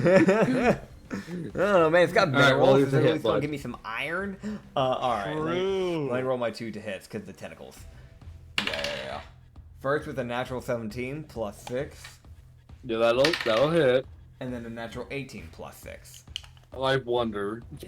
I think I just took his luck. I genuinely think that's what happened. I think I took Dylan's luck. Again.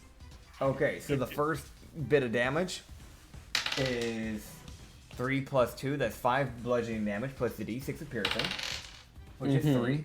So that's 8 in total. And then we have the second hit, which is a 5 plus 4. So that's 9 bludgeoning and 3 piercing. And I just kind of, as I basically, if I may, I'd like to jump up and just slap this guy around like a little ping pong ball. Yeah, in so what was between the two last bit? tentacles? Yeah, so what was the last bit of piercing you did? That was 3. Okay, so 2 sets of 3. Okay, got it. Yeah. So here's what Rio would immediately recognize: the piercing doesn't seem to be doing much. Okay. However, the bludgeoning seems to be fucking with it quite severely. Lego. As it would, you see the crystal of its body like cracks quite severely. However, it keeps kind of hovering there in like this grip of your crystal, as you would see the small moving purple light from this crystal like angle itself towards you, almost Yeah. as if this thing's looking at you. Yeah. As the party technically gets a surprise round on these things because they weren't expecting you guys to show up. As you launched the Eldritch Blast, you did your thing. Yeah. Grumpy. Grumpy picks up John Sean and throws him at it. What the What? fuck? What?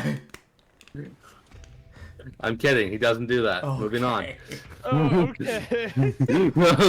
Dude, wait, now hear me out. He cast Fireball. John Sean explodes while he's dead, everyone. But that was a cool fireball, Buckley. Dude, I I'm thinking about this. I but like I them. mean, I guess you could say he went out in a blaze of glory. I was gonna say, I just like the imagery. I also, I God, dude, Reed's rubbing off on you. I want to make. Dude, I was already like this before I met Reed. Yeah, but you start making the puns more. Well, he did make it look fun. Yeah, that's fair. That's fair. I want to mention, I just like the thought of like Grumpy walking up and just saying, "I cast." It's like, huh? Wait, I didn't know you're a wizard. Fireball grabs you. Holy, wait, no. Ugh. Yeah, what's he doing? So, Grumpy would reach onto his back, and you would see this turtle pull this trident off of his back. Oh, hell yeah. And he reels back and just hurls this fucker. Oh shit. Hell yeah. As he hurls this trident at the big ball. Hi. And with his natural 19, Let's go. he does 9 piercing. Nice. As you would see, the love trident that. get jammed about halfway into this giant crystal. As the orb would then fracture quite more severely. Dylan, I had an Yeah? idea. Okay, I'm listening. You're fire, right? So you could Plus probably effect, fly up to yes. this thing. Okay. Why don't you just, on the next turn, get onto the trident, because it's not going to be able to pull it out. Just jump onto the trident and put all of your weight down on it. And wedge it. It's like taking a knife and twisting it, but worse. Alright. Because also, since that's metal and you're fire, it's like casting heat metal. Okay. So you would need to run by the tendrils, which they did when Ryu. Oh. Yeah, because I would mention this, Ryu. When you ran by, they swung at you. Oh, okay, that's fair. I didn't mention it because they missed. Yeah, okay. However, last up is Mariko, who, she will cast. You would see her move her hands as a different spell appears in her hand. As you see two spells of pure arcana as she casts 2 arcane bolts. All right. As they will both hit. This one does 4 force damage, and the other does 2 force damage to the giant orb. However, for that one, as the force damage, it seems to be weak to force damage as it would explode. Hell yeah. However, the giant crystal is still standing. As the big floating crystal that good old Ryu's juggling is still standing as it will come back around to a certain frickin' fire elemental. What you want to do, bud? Okay, so the tendrils are still there, right? No. Okay. The tendrils have dropped, and the trident has fallen to the ground because the big ball has died. Okay. Got it. Because So, is it what What you is would have left- realized? What is left to kill? Oh, The egg got it. My I'm little going to- egg. My nutrition. is weak to force damage, from what you can tell. Alright, I'm going to kneel him in, and I'm Oh. going to bonk it with the Great Club as my main action. Okay. Fucking bonk the egg. That's a 9!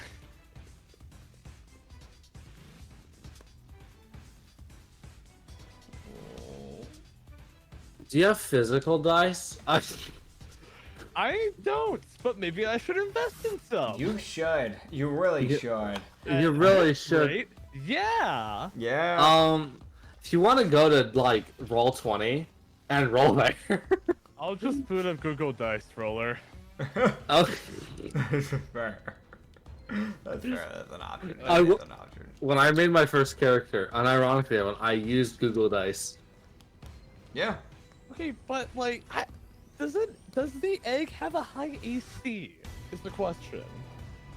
It's higher than 9. Fuck. Yeah. Okay. Cool. In that case, bonus action, Eldritch Blast, point blank, because fuck that egg. Give me 1 second. Come on, man. Come on. 16. That'll hit. Cool. Nice. Come on, get max, Hey, get max, come get on, max, come get on, max, come get max. 8. Okay. It's vulnerable, so though, right? So what I like to imagine is John Sean, as he like kicks himself forward, he looks like really cool for a minute, then he trips, but then he quickly scrambles to get up and just point blanks it with an Eldritch Blast. And this egg would fucking shatter. A goal. As you guys have figured out that at least the egg, the more like purely crystalline creatures, as like that heart thing was, and those little egg looking guys, they seem to be vulnerable to force and bludgeoning. Oh yeah. Gotcha. As y'all would win and remove whatever the fuck that thing was. Yeah. I win. As Hell yeah. Mariko would walk over and grab some of the crystal shards that are on the ground. I'm going to unmutate and like shift in the most mortifying form back to my natural self. I honestly picture like this displacer cat just starts going onto a handstand as he starts morphing, as his body starts elongating as he moves his feet forward and does like a forward curl onto his feet. And this like the most like creepy ass fucking, this cat is not a person. This cat is now a person. Fuck you. Hell yeah. Well, that was weird. Oh, hi, Ryu.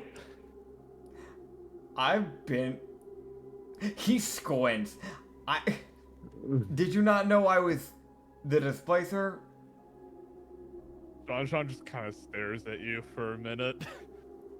And he just says, so, that fight. I've It was shown you weird. that form. You have? Can Yes. someone toss me my trident? Here, I got you. It's me toss the it most over, like bro.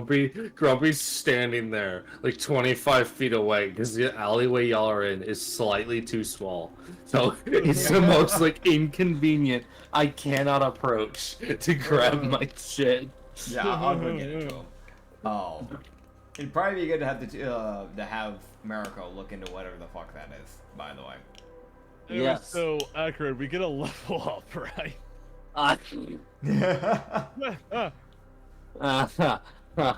That's funny. Damn. Okay, that is the most DM no I've ever heard in my life. Actually, well, okay. It's funny that you'd say that.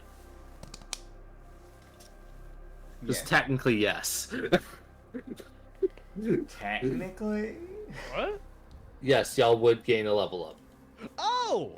Pog. Awesome! Because Time to put that- a level in barbarian. No. You can. No, so for that one, it's really that genuine thing of I was like, yeah, for level 1s, it's like 2 combats. Yeah, we did. Like, two they don't combats.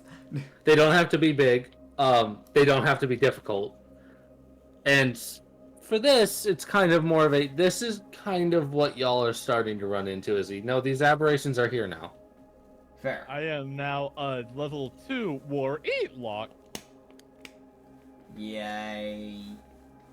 I'm so glad you're an E-Lock. Fucking Ewok looking ass. Damn. This man. Ewoking in the corner. Wow. But yeah. Yeah.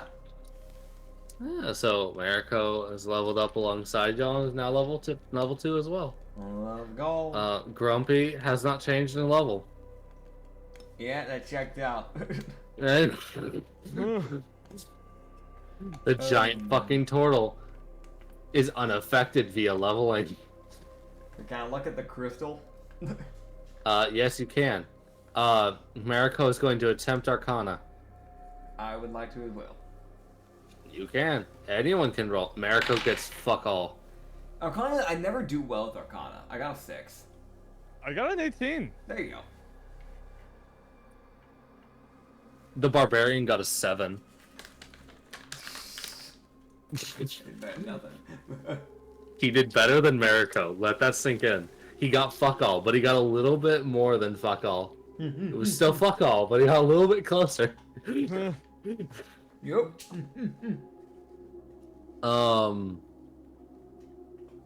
Suddenly, Ryu's Arcana rolls off of Wisdom. No, I'm kidding. Damn.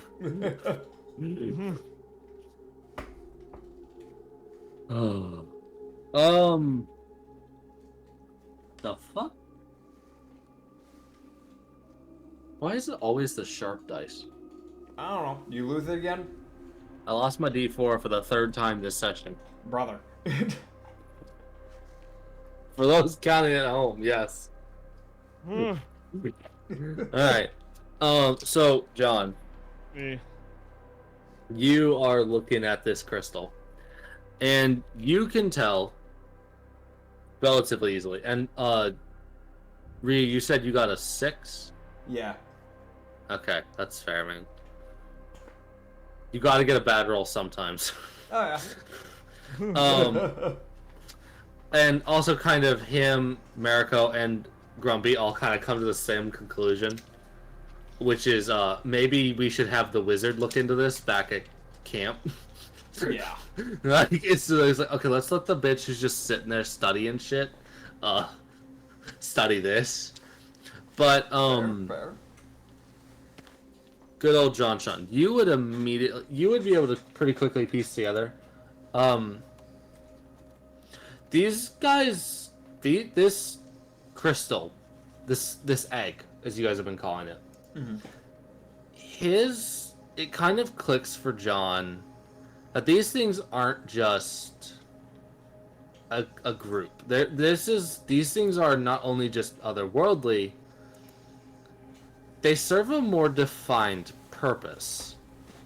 Like, it is kind of clear in the magic that these things have an actual fucking purpose. Oh? These crystal these crystal eggs, as you guys have been looking at them, they're probably just the scouts. They're like the weaker end of these monsters. These aberrations. This thing that was, from what you would also be able to notice, is that this thing was collecting, and this is something Ryu and the others noticed pretty quickly. This thing was slowly pulling the corpses of the people, like, closer to it. Which is why you guys found 3 bodies in the alleyway. Gotcha. Okay. So that orb, while it may not have been very strong, or very capable of fighting, its purpose wasn't to fight. It was doing something with those corpses. And reanimating them probably wasn't its only trick. But that was probably more of a fuck off and leave me alone. And also not realizing, like, you know, what it was dealing with. Yeah. A sort of, fucking go deal with this. Yeah, there you go. Oh shit, they're dead. John would kind of look sort of deep in thought, and he would just say, "These eggs, I think they're part of something greater. Their appearance seems to be almost intentional by something or someone. I can just sort of tell. Magic shit, I think." We should probably have the wizard look more into it, but wouldn't be surprised if that's the case. Yes, I agree. They're coming from a whole different realm. We don't know what we're messing with right now. Let's see. She's gonna America's gonna give a whole different type of arcana. She's trying to piece something together with the orb thing. She's looking at the egg. She looked at the egg and she got fuck all. She's looking at the orb to see if she can figure out anything else about that thing. Yeah. She basically comes to the same conclusion of no. She's like I don't like that it was compiling the corpses. Typically in necromancy, you don't need to do that. It's doing something else with the bodies. It's not just reviving them. It's doing something else. Golems? Maybe? Or something... There are some necromancers that will take corpses and make them by the bunch and make flesh golems. That is a thing. I fear it's something worse. Something we won't understand. Lovely. But it's just a theory. Again, There it is. Shut the Thanks fuck a up. lot. I knew it was coming. I knew No. it was coming. Damn. I will pocket a crystal so we can bring it back to the wizard. Yeah, Yeah. to back to Enna. As Mariko would also be like, I may be a sorceress, but Enna's far smarter than me. So she would also be able to do this far better than me. I'm pretty sure she's probably smarter than the majority of us. There's a reason why we're on the front lines. Hey, I'm smart.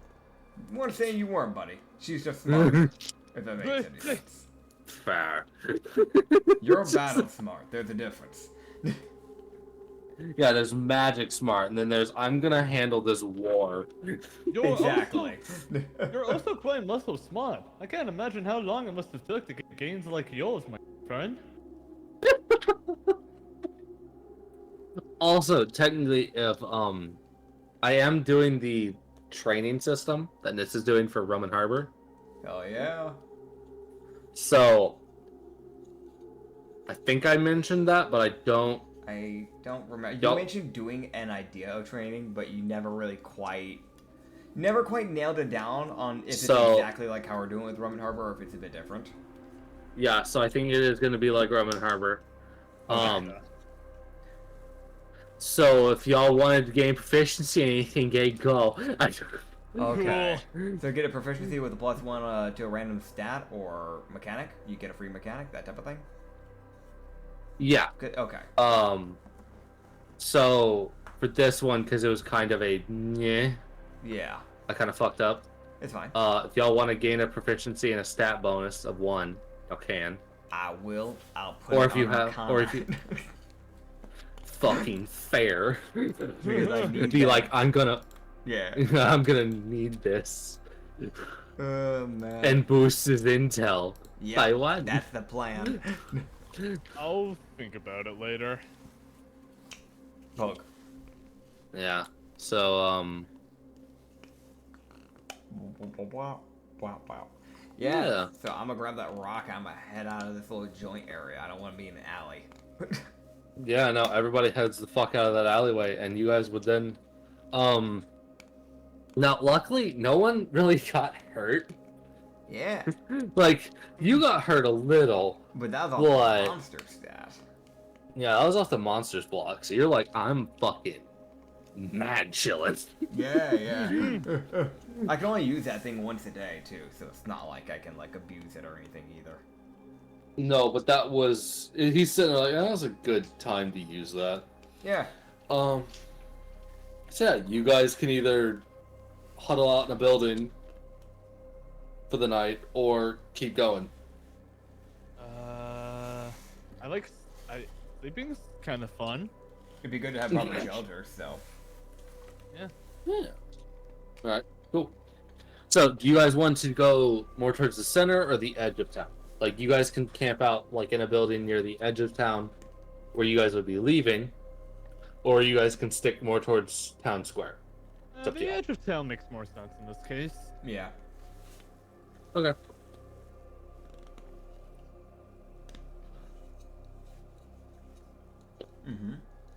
Cool. So you guys would kind of find well, it's likely like a farmer's house. It doesn't seem like things are not in great array, but you know, things that like the windows are busted out, like the doors off the hinges a little bit, but it's like, we can make it fucking work. Luckily for good old Grumpy, there's a large like double door, like on the back door of this house. Yeah. So Grumpy's actually able to get inside. He's like, fuck yeah. And you just see him just curl into his shell, like, fuck yeah. I'm inside. Let's go.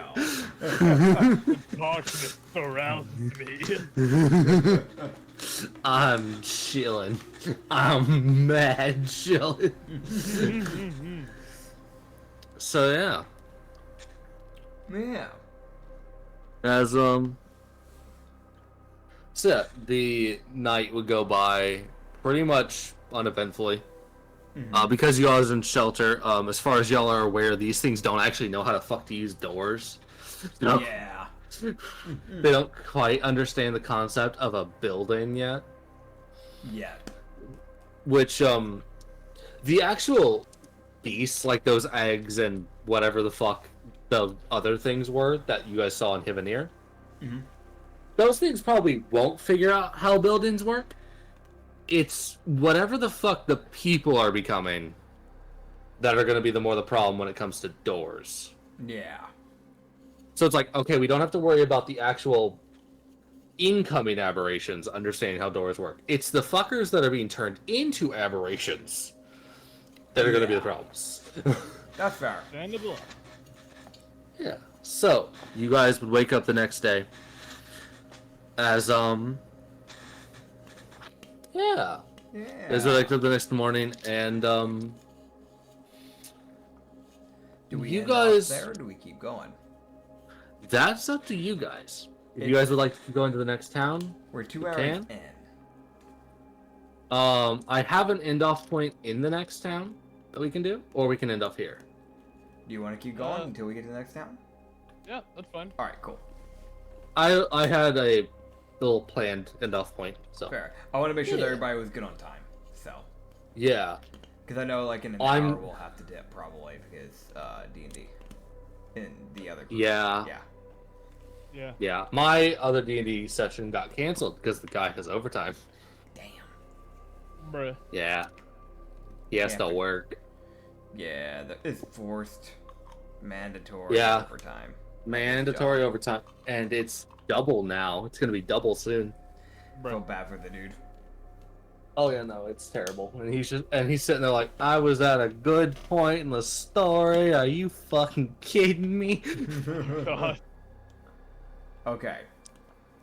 He's stuck at a boss fight, so Yeah. like he's about to start a boss fight, and that's where the session ended. Rip. Yeah. Okay. So you guys would as you guys would leave. You guys can make a perception check as you guys would exit the building.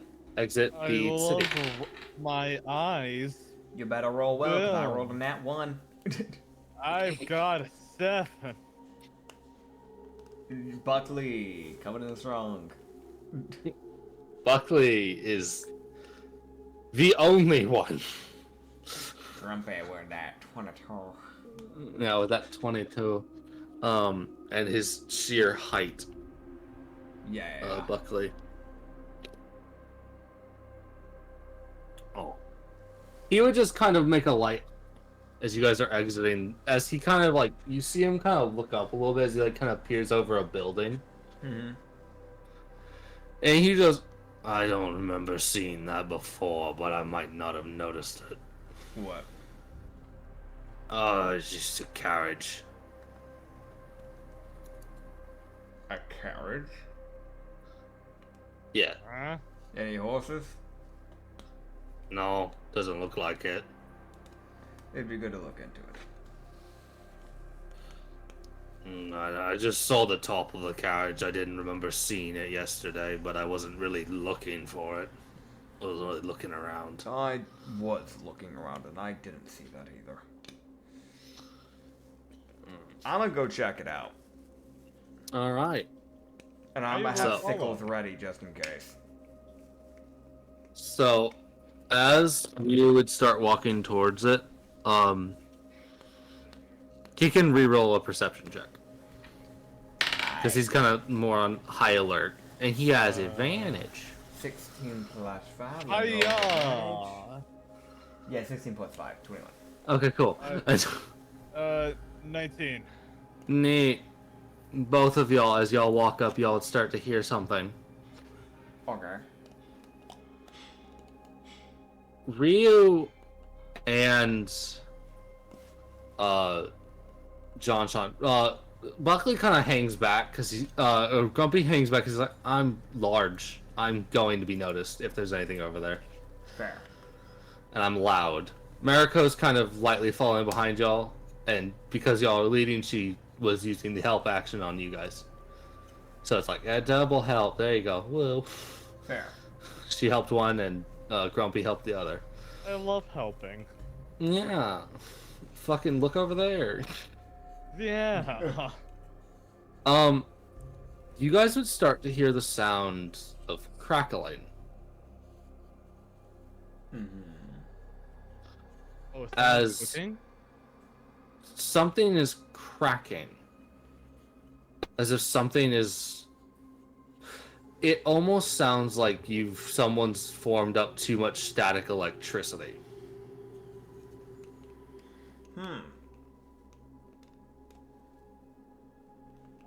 I mean, I'm gonna keep going to whatever the sound is.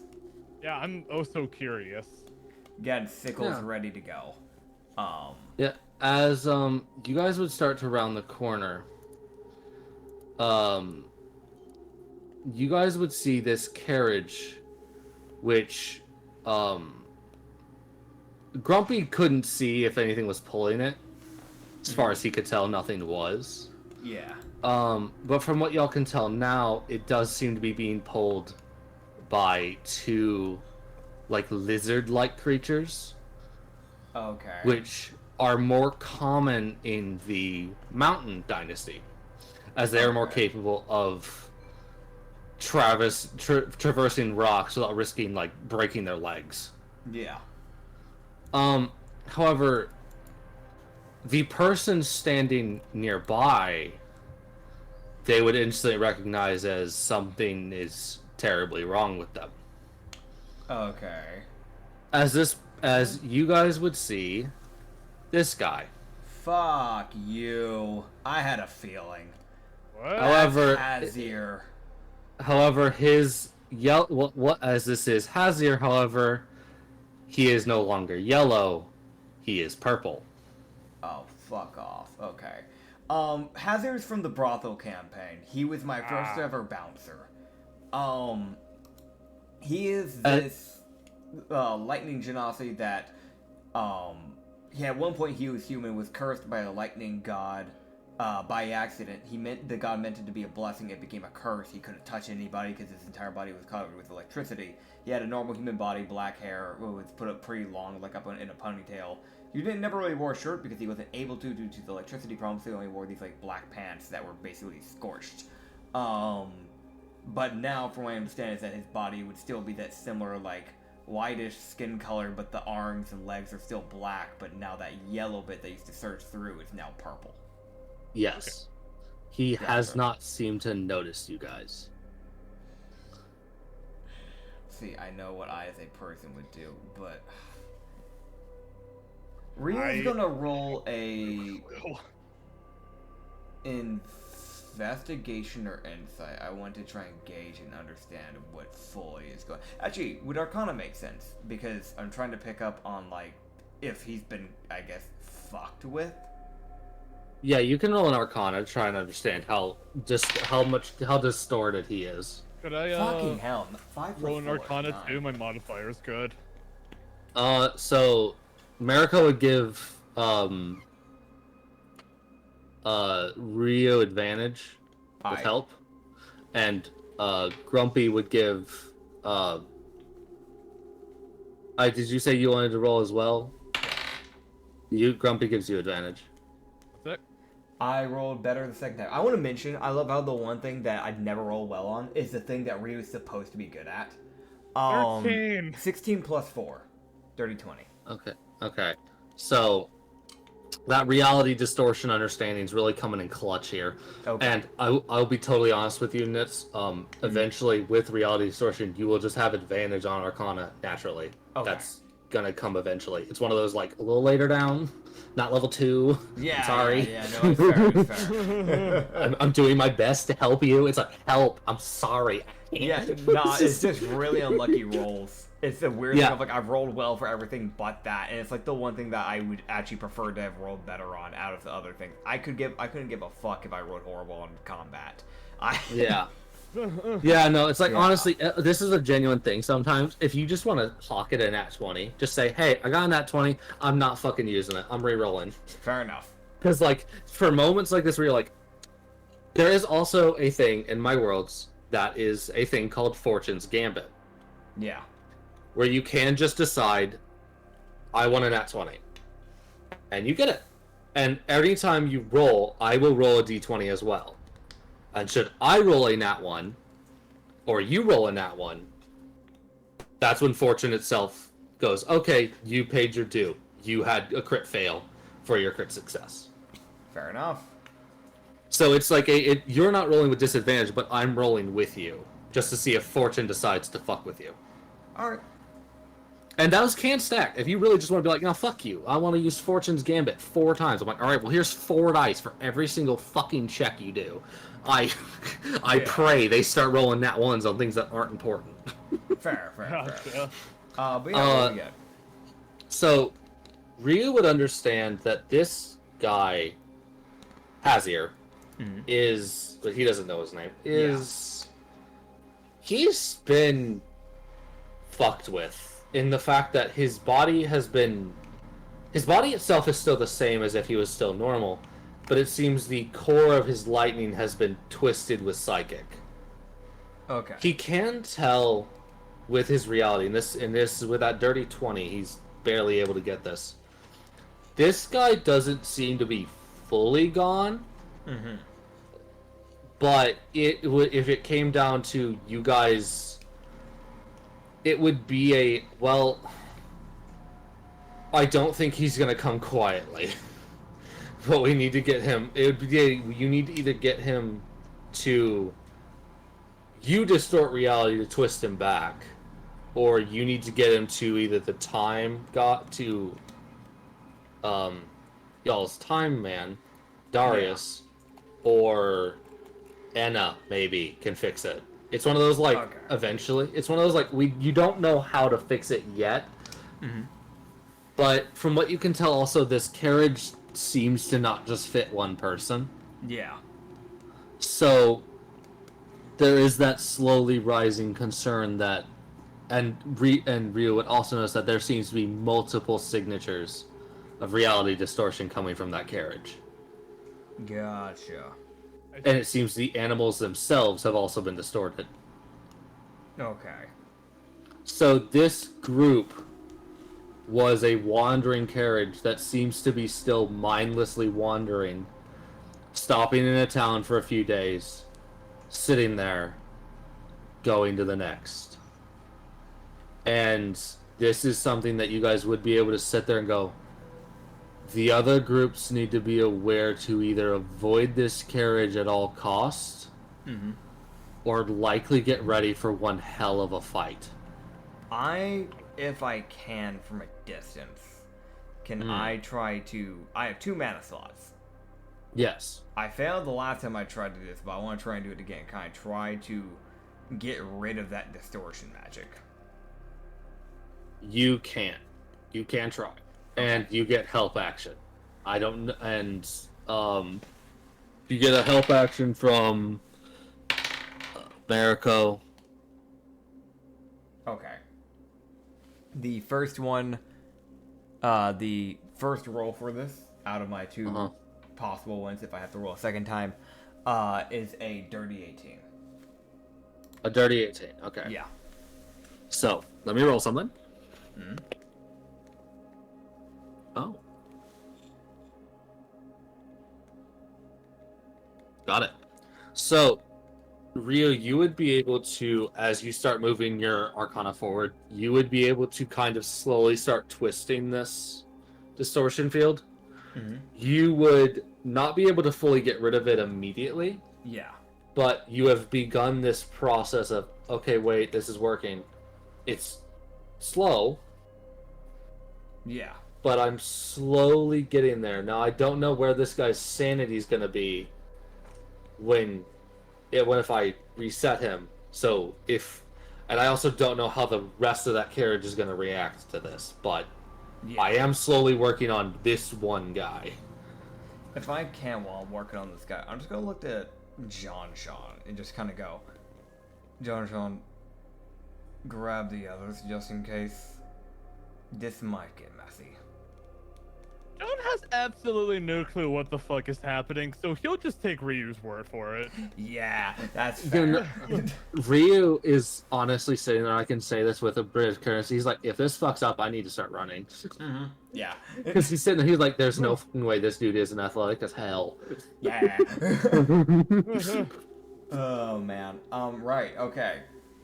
I am going to roll my other mana slot. Okay. And do I still have advantage with that one, or is it just that first one?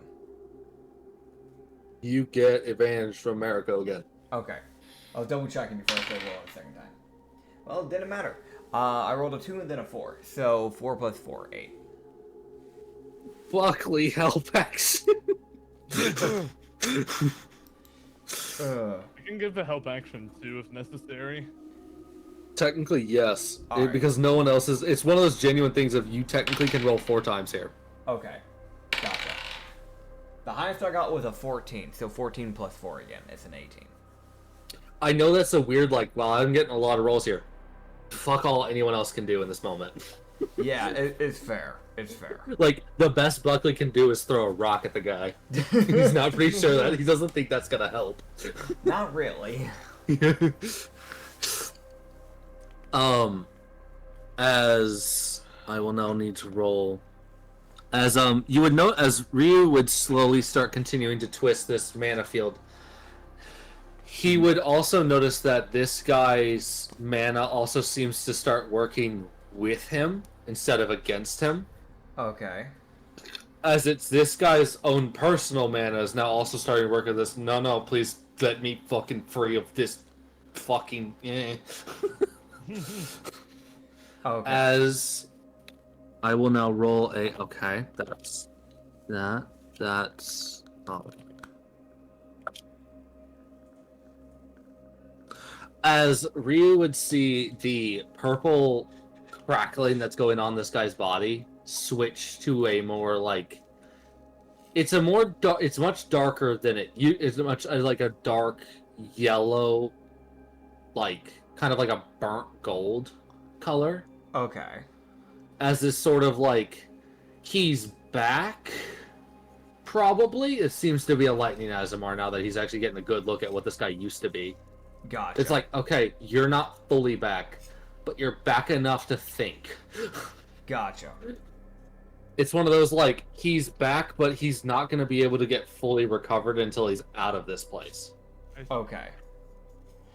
So as I'm doing this, do I detect that there might be anyone else within this carriage? you would detect, and let me grab the number here for you. You would detect, concerningly, 5 other signatures in that carriage. Okay. Fuck. This might be this is gonna fuck me up, but I'm gonna try something. Okay. This is probably not a smart idea, but I'm going to try it. It's Ryu, so insanity is his key play. Yep. I am the wild card for a reason. I want to try and, because I'm imagining as soon as I get done with him, I can probably try and coax him over to me. Yes. I want to immediately start trying to release someone else of this same problem. I don't know how well this is going to work, because I'm out of mana slots, but I know you said that it will take your health. Yes. You will take damage whether you succeed or fail. I'm willing to take that risk. Okay. So, I will roll my Arcana. As soon as he comes to it, I'm just going to try and motion over to him, like, over here, type of thing. Okay. So I will. I want to mention, Okay. like, it's one of those things where I'm imagining the way he's doing this is with his, like, bottom arms, his, like, dominant arms. He's essentially just using the magic, and with the top arms, he's basically just being like, hey, back here, over here. Over here, please, for the love of God. And am I rolling 4 times again for this? I'm imagining? Likely? Okay, Likely, yes. that's a good roll. And there's another one. Okay. The highest was the second one, which was a 16. So it's 16 plus 4, so dirty 20. Okay, with your dirty 20, you would. So, which of the. So, he's going to go for the closest out of the 5, I'm guessing. I would imagine, yes. Okay, so let me roll something, because I need to figure out who's the closest. Okay. Oh, it's that one. Oh, okay. So he would feel this person's corruption is not nearly as full, Okay. which likely means they had some sort of cover, which he would probably realize. This guy was probably sitting on the carriage when the detonation went off. Gotcha. So it was a genuine matter of he had no cover. He was just in the open air staring at that wave like, the fuck is that? Yeah. He doesn't know. This carriage does look like it could fit like 8 or 9 people. But there's only 6 here. Okay. And he was outside the carriage, so he was likely he was likely driving. Yeah. And there is room for there to be a second guy on the front and people to sit on the roof. So he would be able to. You can now. So with the Arcana, you would, with a surprising amount of. It's not really ease. It's still pretty fucking difficult. You work your way through this person's Arcana and slowly break the distortion. However, he would be able to realize that the other distortions seem to be starting to move a little bit. Okay. As that one that you break free kind of... You would see the carriage door open. Mm-hmm. As you would see this girl nearly fall out of the carriage. Fuck. As she kind of holds on to the carriage wall and surprisingly, silently, lands on her feet. Oh, thank goodness. I was immediately worried about that. I rolled her a dex save. She got a nat 20. Thank goodness. How much damage am I taking, by the way, while you're sending this thing? You take a d8 Gotcha. of damage. Roll a d8. I'll roll it digitally so everybody can see it, because this is damage to me. 5. I'm at 15 HP. Yep. So we are looking at this half. Actually, it might be a kitsune. Probably It is a volcanic kitsune. Okay, volcanic kitsune. So they have black fur, black ears, black hair that kind of goes down halfway down the shoulder, kind of palish skin, yellow eyes, slick, thin black eyebrows, sharp fang teeth, a black choker, and a black dress that has it has the shoulders exposed, but the rest is pretty covered. And a bunch of silver jewelry for necklaces. Yeah. As you would see her kind of look around, as you see her eyes, like her whole, you can tell this is a person who probably smiled a lot. Yeah. They just, their eyes are, bloodshot, and they just look as if they just got beaten over the head with a frying pan. Gotcha. It is the most, you look disheveled and, mentally shattered. Yeah.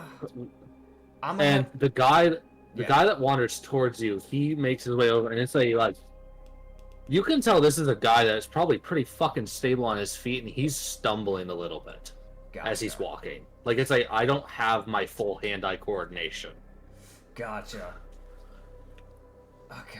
But they both start making their way towards you. Now, you do have 4 more people. I know. Fuck it. Fuck it. Oh my god. We're doing it. Oh my god. The legend. I The got legend. health to play with. Oh. And I'm not down yet. You get an additional help action from the fucking wandering Azamar. Holy shit. Tell you what, really quick, Acrid, could I do my mana spell skill that gives its temporary HP? You can. Sick. Also, that was some insane rolls. I only rolled one bad one, and that was a 5. And then I rolled an 18, a 20, and then a 19. Those are the naturals. Holy fuck. You got a nat 20? Nat 20. That was the third Okay. roll. Okay, so you would instantly succeed. As you would not only connect to this person's mana, but you would fully recognize what the fuck they are. Cool. As you connect to them. What's that temp health, by the way? Wait, what's the temp health roll, actually? I completely forgot. It should be on your character sheet. Like, unironically. Somewhere. It should be there. I set it up for you, I think. If I did. I hope I did. I don't see anything. I know I sent it to you. Okay, so it is a, you right now, because you haven't leveled it up at all. It should be... John, where the fuck are you? There you are, bud. Come here. Gotta find the sheet. Yes, I as the DM need to find a sheet, because I've got a lot of different sheets I'm having to balance here. Yes, I will now... I did not actually add this custom to you, so I will add it custom to you now. I want to mention, I know some people are probably like, how the fuck is Hezier alive? Because 1,000-year jump from here in the brothel campaign. Genasi's, the lightning Genasi's, they live for like, what? He's a lightning Azamar, so he doesn't die. Apologies. Gotcha. Yeah, they don't die of old age. Like, Azamars in my world don't die Of age. of old age. Gotcha. Yeah. So, so this is the...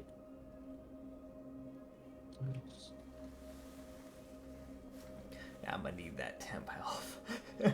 Yeah. And Hey, when that... what's my little buddy doing? Is I don't know, my damaged... mom let Rena into the room, my cat, and she is just having a heyday. She's wanting all the pets. But I'm having to lean like all the way down to like pet her.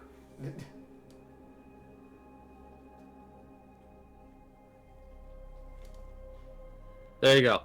So you should be able to re-roll your sheet, John. Okay, 1 second. It should be a bonus action for you. Oh, found it. And it's in the snippet what it does. So you roll 3d4 for the temp health, and then whenever that temp health is damaged, the target that damaged it takes 5 fire damage.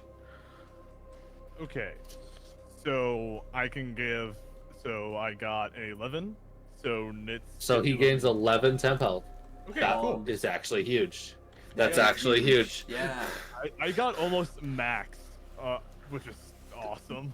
Let's go. Yeah, no, this is a moment of where John is watching Ryu sit there and go, fuck the hit points. Yep. Yeah, I realized I should probably step in after Nitz went through that and Acrid said, so what about the 4 other people? And I'm like, oh dear. Oh dear. So you would instantly recognize that this person was also probably in the carriage when this shit happened. And it's a fucking harpy. Oh.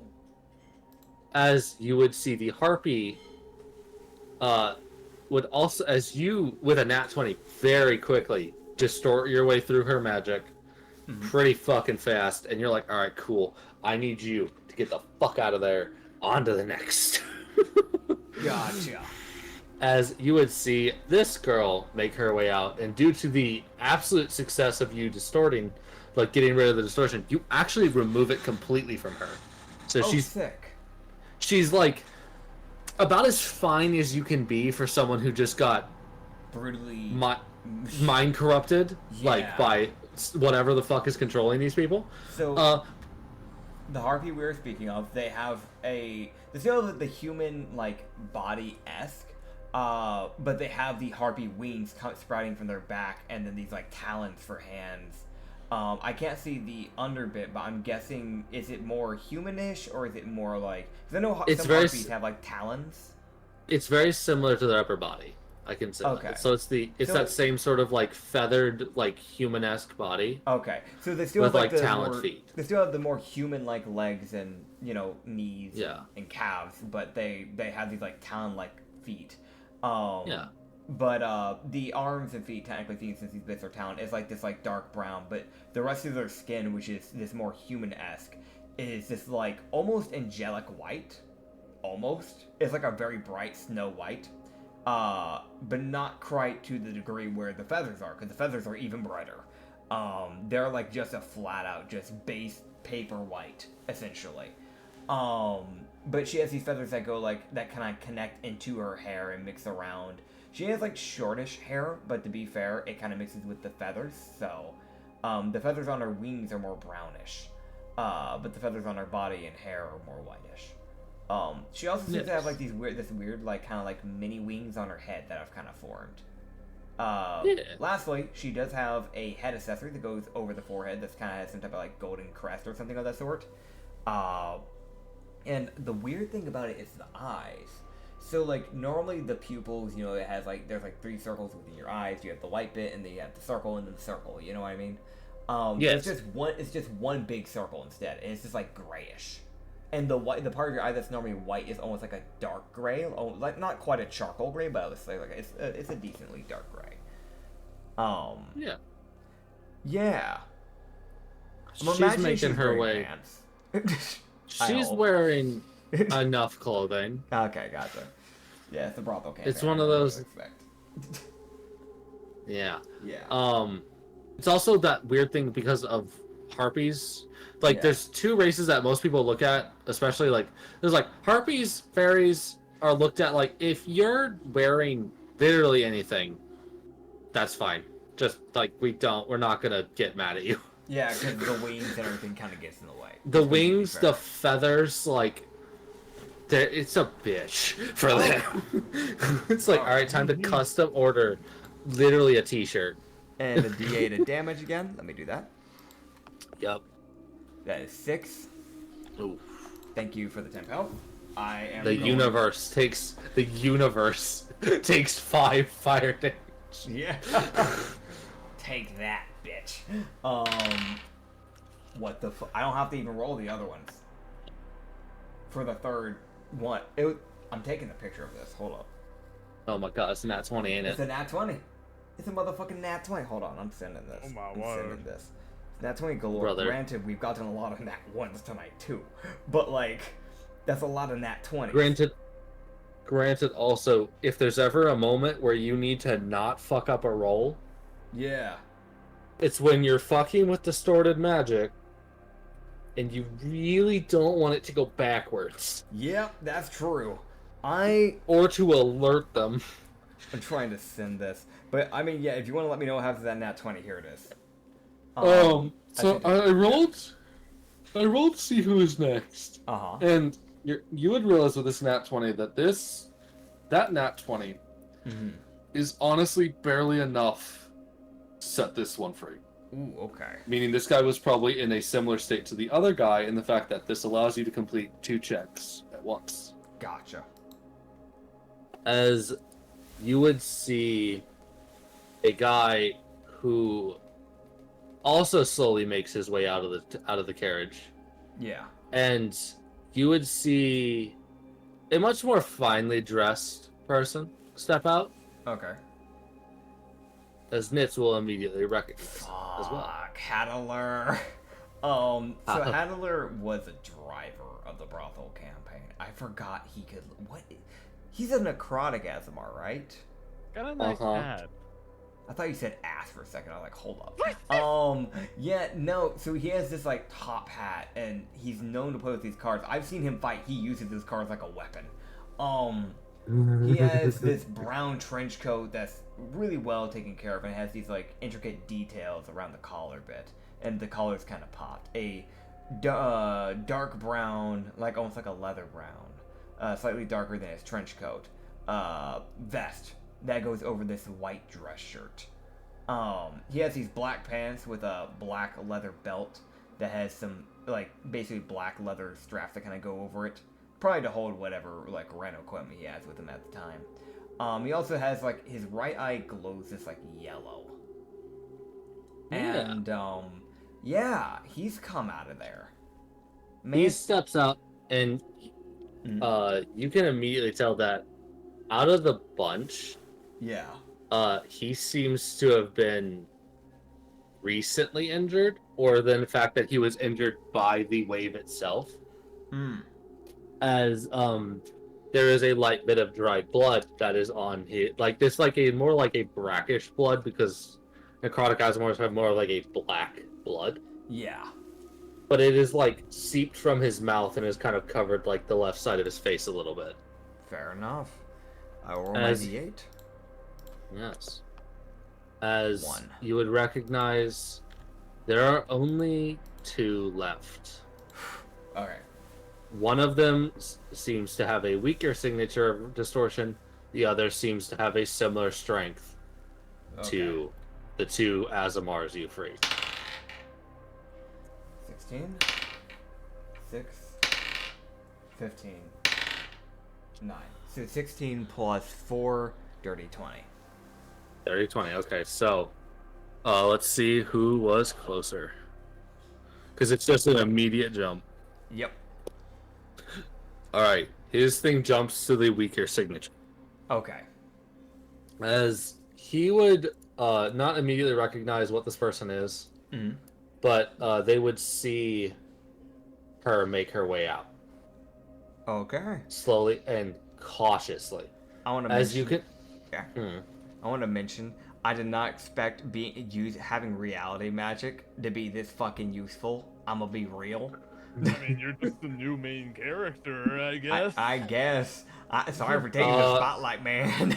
No, it's okay. I'm pretty beat. I don't mind taking a sit back. Okay. or step back. Honestly, also, things like this is where Ryu will shine. That's John has his own specialty. shit where he'll shine. Yeah. Yep, It like is flirting with woman. Anyways. Yeah, sure, bud. We'll take it with that one. Yeah. You rolled oddly well with flirting. I don't know why, but you did. Good job. Hey, good job. Yeah. But yeah, you would see this girl stumble out. Okay. Marble Devil is my guess. A devil? Marble Devil or half Minotaur. It's one of the two. Oh yeah, or it could be a half Minotaur. The reason why I said Marble Devil, for those who don't know, she's really pale. Like, she's unbelievably pale. People would mistake her for a 1320s like gothic vampire.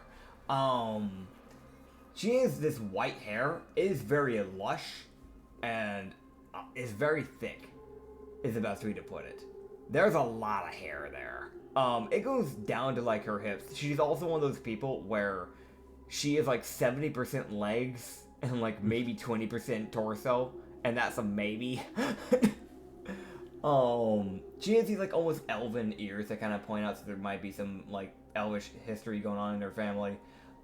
These like black horns that kind of curl up like a minotaur's, pink eyes. She's wearing. It's like a black skirt that basically just passes the glutes and then nothing really further past that, with fishnets, black high heels, a white blouse is what you would call it, which is held back with a God, I'm trying to think what you put it, but it's basically the thing that you put like on your stomach and like you tighten it to make it look thinner than what it is. Corset. Corset, yes, thank you. But it's a black corset. And I want to also mention, you'd be seeing a lot of cleavage if it wasn't for the fact that she has a bra, thankfully, luckily. A bit of that shows in between the blouse, if I'm going to be completely honest. It's pink. Use your imagination. And there is a silver and pink choker around her neck. Yeah. Sorry, but you got caught up in that. And you said, how is she coming out of it? Was she stumbling? She's stumbling out of it a bit, as Okay. she also is seeming. You kind of felt her kind of slow as she kind of neared the door, as a sort of like, "Oh, please don't see me." As the last one left, Yeah. you would kind of rightly guess is likely another bouncer. Okay. I am going to do the thing again. Here Yep. we go. Hey, Rena. That's a 14, a 12, a 14, and an 18. So that is an 18 plus 4. Hey, buddy. Good job. That's it. 18 plus 4, 22.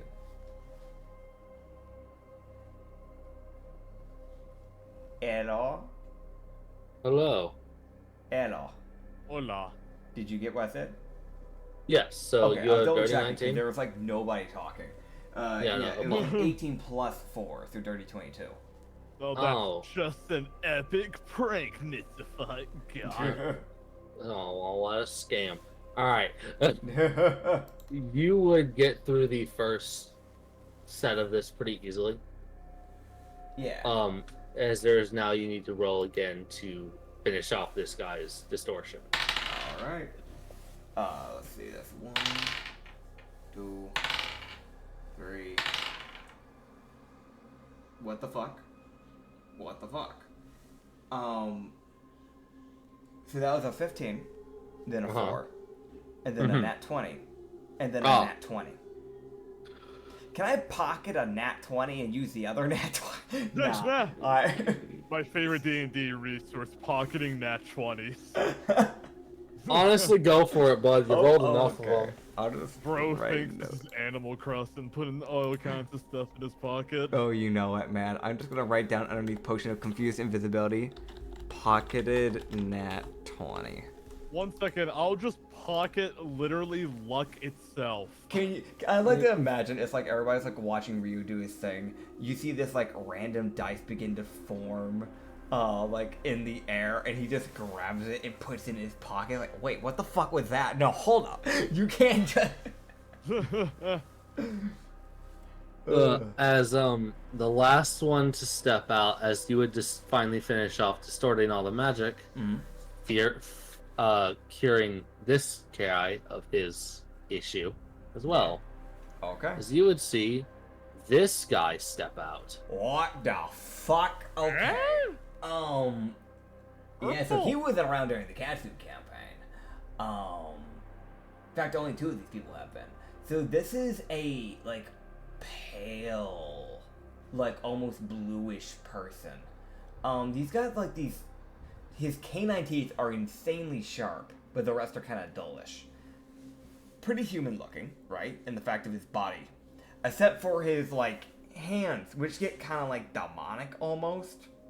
He has only 1 horn on the side of his head. He has a horn on the left side of his head, but not on the right side of his head. But he has 2 horns growing out of the forehead area. These 2 small horns growing out of the forehead area. But the one on the left side of his head is this one big long one. It kind of sticks out a little bit, going outwards, and then curves up and goes like inwards, like hovering over his head essentially. These horns are like black, and he has this like bright, almost like bright but dull aqua blue hair that's kind of long. I think it goes like down his back, but like not quite to like hips, but it comes close to hips level. He has this red tattoo that goes across his chest, but I can't really quite make out what it's supposed to be. And he has this shoulder guard specifically on his left shoulder that is kind of made to look like an Oni face by the looks of it. So he might be a half Oni, is my guess. And lastly, it looks like he's wearing this like white pants, like white dress pants almost. Yeah. Oh, one last thing I should mention: the white bit of the eyes is black, and he has these yellow pupils. Yes, and on his sword is on his back is a very large greatsword, which you would also recognize is actually a claymore. Gotcha. So it was like, oh, there's the tank. Yeah, there's the tank. He walks out in this. He's not as his footing. Like when he takes a step, it's a lot heavier than the Yeah. other two of the bouncers, and then basically everyone else, because it seems everyone else is a lot lighter than him. Yeah. As he also gets freed, and basically all 6 of them like make their way over, and like the only one who's not looking like they're on the verge of collapse is the harpy. Great. Real, I think. Oh, right, I got rolled another D of damage. Brother managed it. Yeah, I fucking did lost it. all my temp health, and I'm now at 14. There's like, I feel like there's a little bit of blood kind of like coming from his mouth. Yeah. As Yeah. Ryu would come to the understanding that either he got insanely lucky, or he really needs to better understand how this magic works. Yeah, really lucky, let's be honest. Yeah, no. He said, I got lucky. Oh, buddy, I gotta study. Yeah. Because this shit's gonna be way more important than I thought. Yeah. As, we will end off as those 5 would sit down, and the harpy would kind of squat down next to Ryu in more of like a bird-like stance. Fair enough. As, you guys have saved, much to actually my shock. The entire carriage. Yeah. This is why you I play risky, contributed a guys. little. Yeah. Yeah. That y'all just circumnavigated a TPK. Yeah. I want to mention, I had, if you didn't do the temp health thing, I would have had 3 health after this. So. Assuming the damage roll is going well. Yeah. Assuming they rolled the same. Yeah. If I rolled horribly, then I could have been dead. I got Yeah. you. And I am the person that would push my luck and get myself knocked out because I tried too much. Understandable. That being said, thank you all for watching this. Looks like we've got some fucking shit to figure out because we were on a quest to deal with something else, and now we've got a whole extra party that needs to get out of the zone. We'll figure that out. We'll figure that out when time comes. But I thank you all for watching. If you want to find us, you can find us on Spotify and on YouTube on The Lost Harbor and on The Lost Shipyard. The Lost Shipyard is on YouTube specifically because it's just second channel. It's a long project. And yeah, you can find Tic Tac Dylan at Tic Tac Dylan. You can find Sir Acrid at Sir Acrid. You can find me at me. All right, see ya. Bye bye.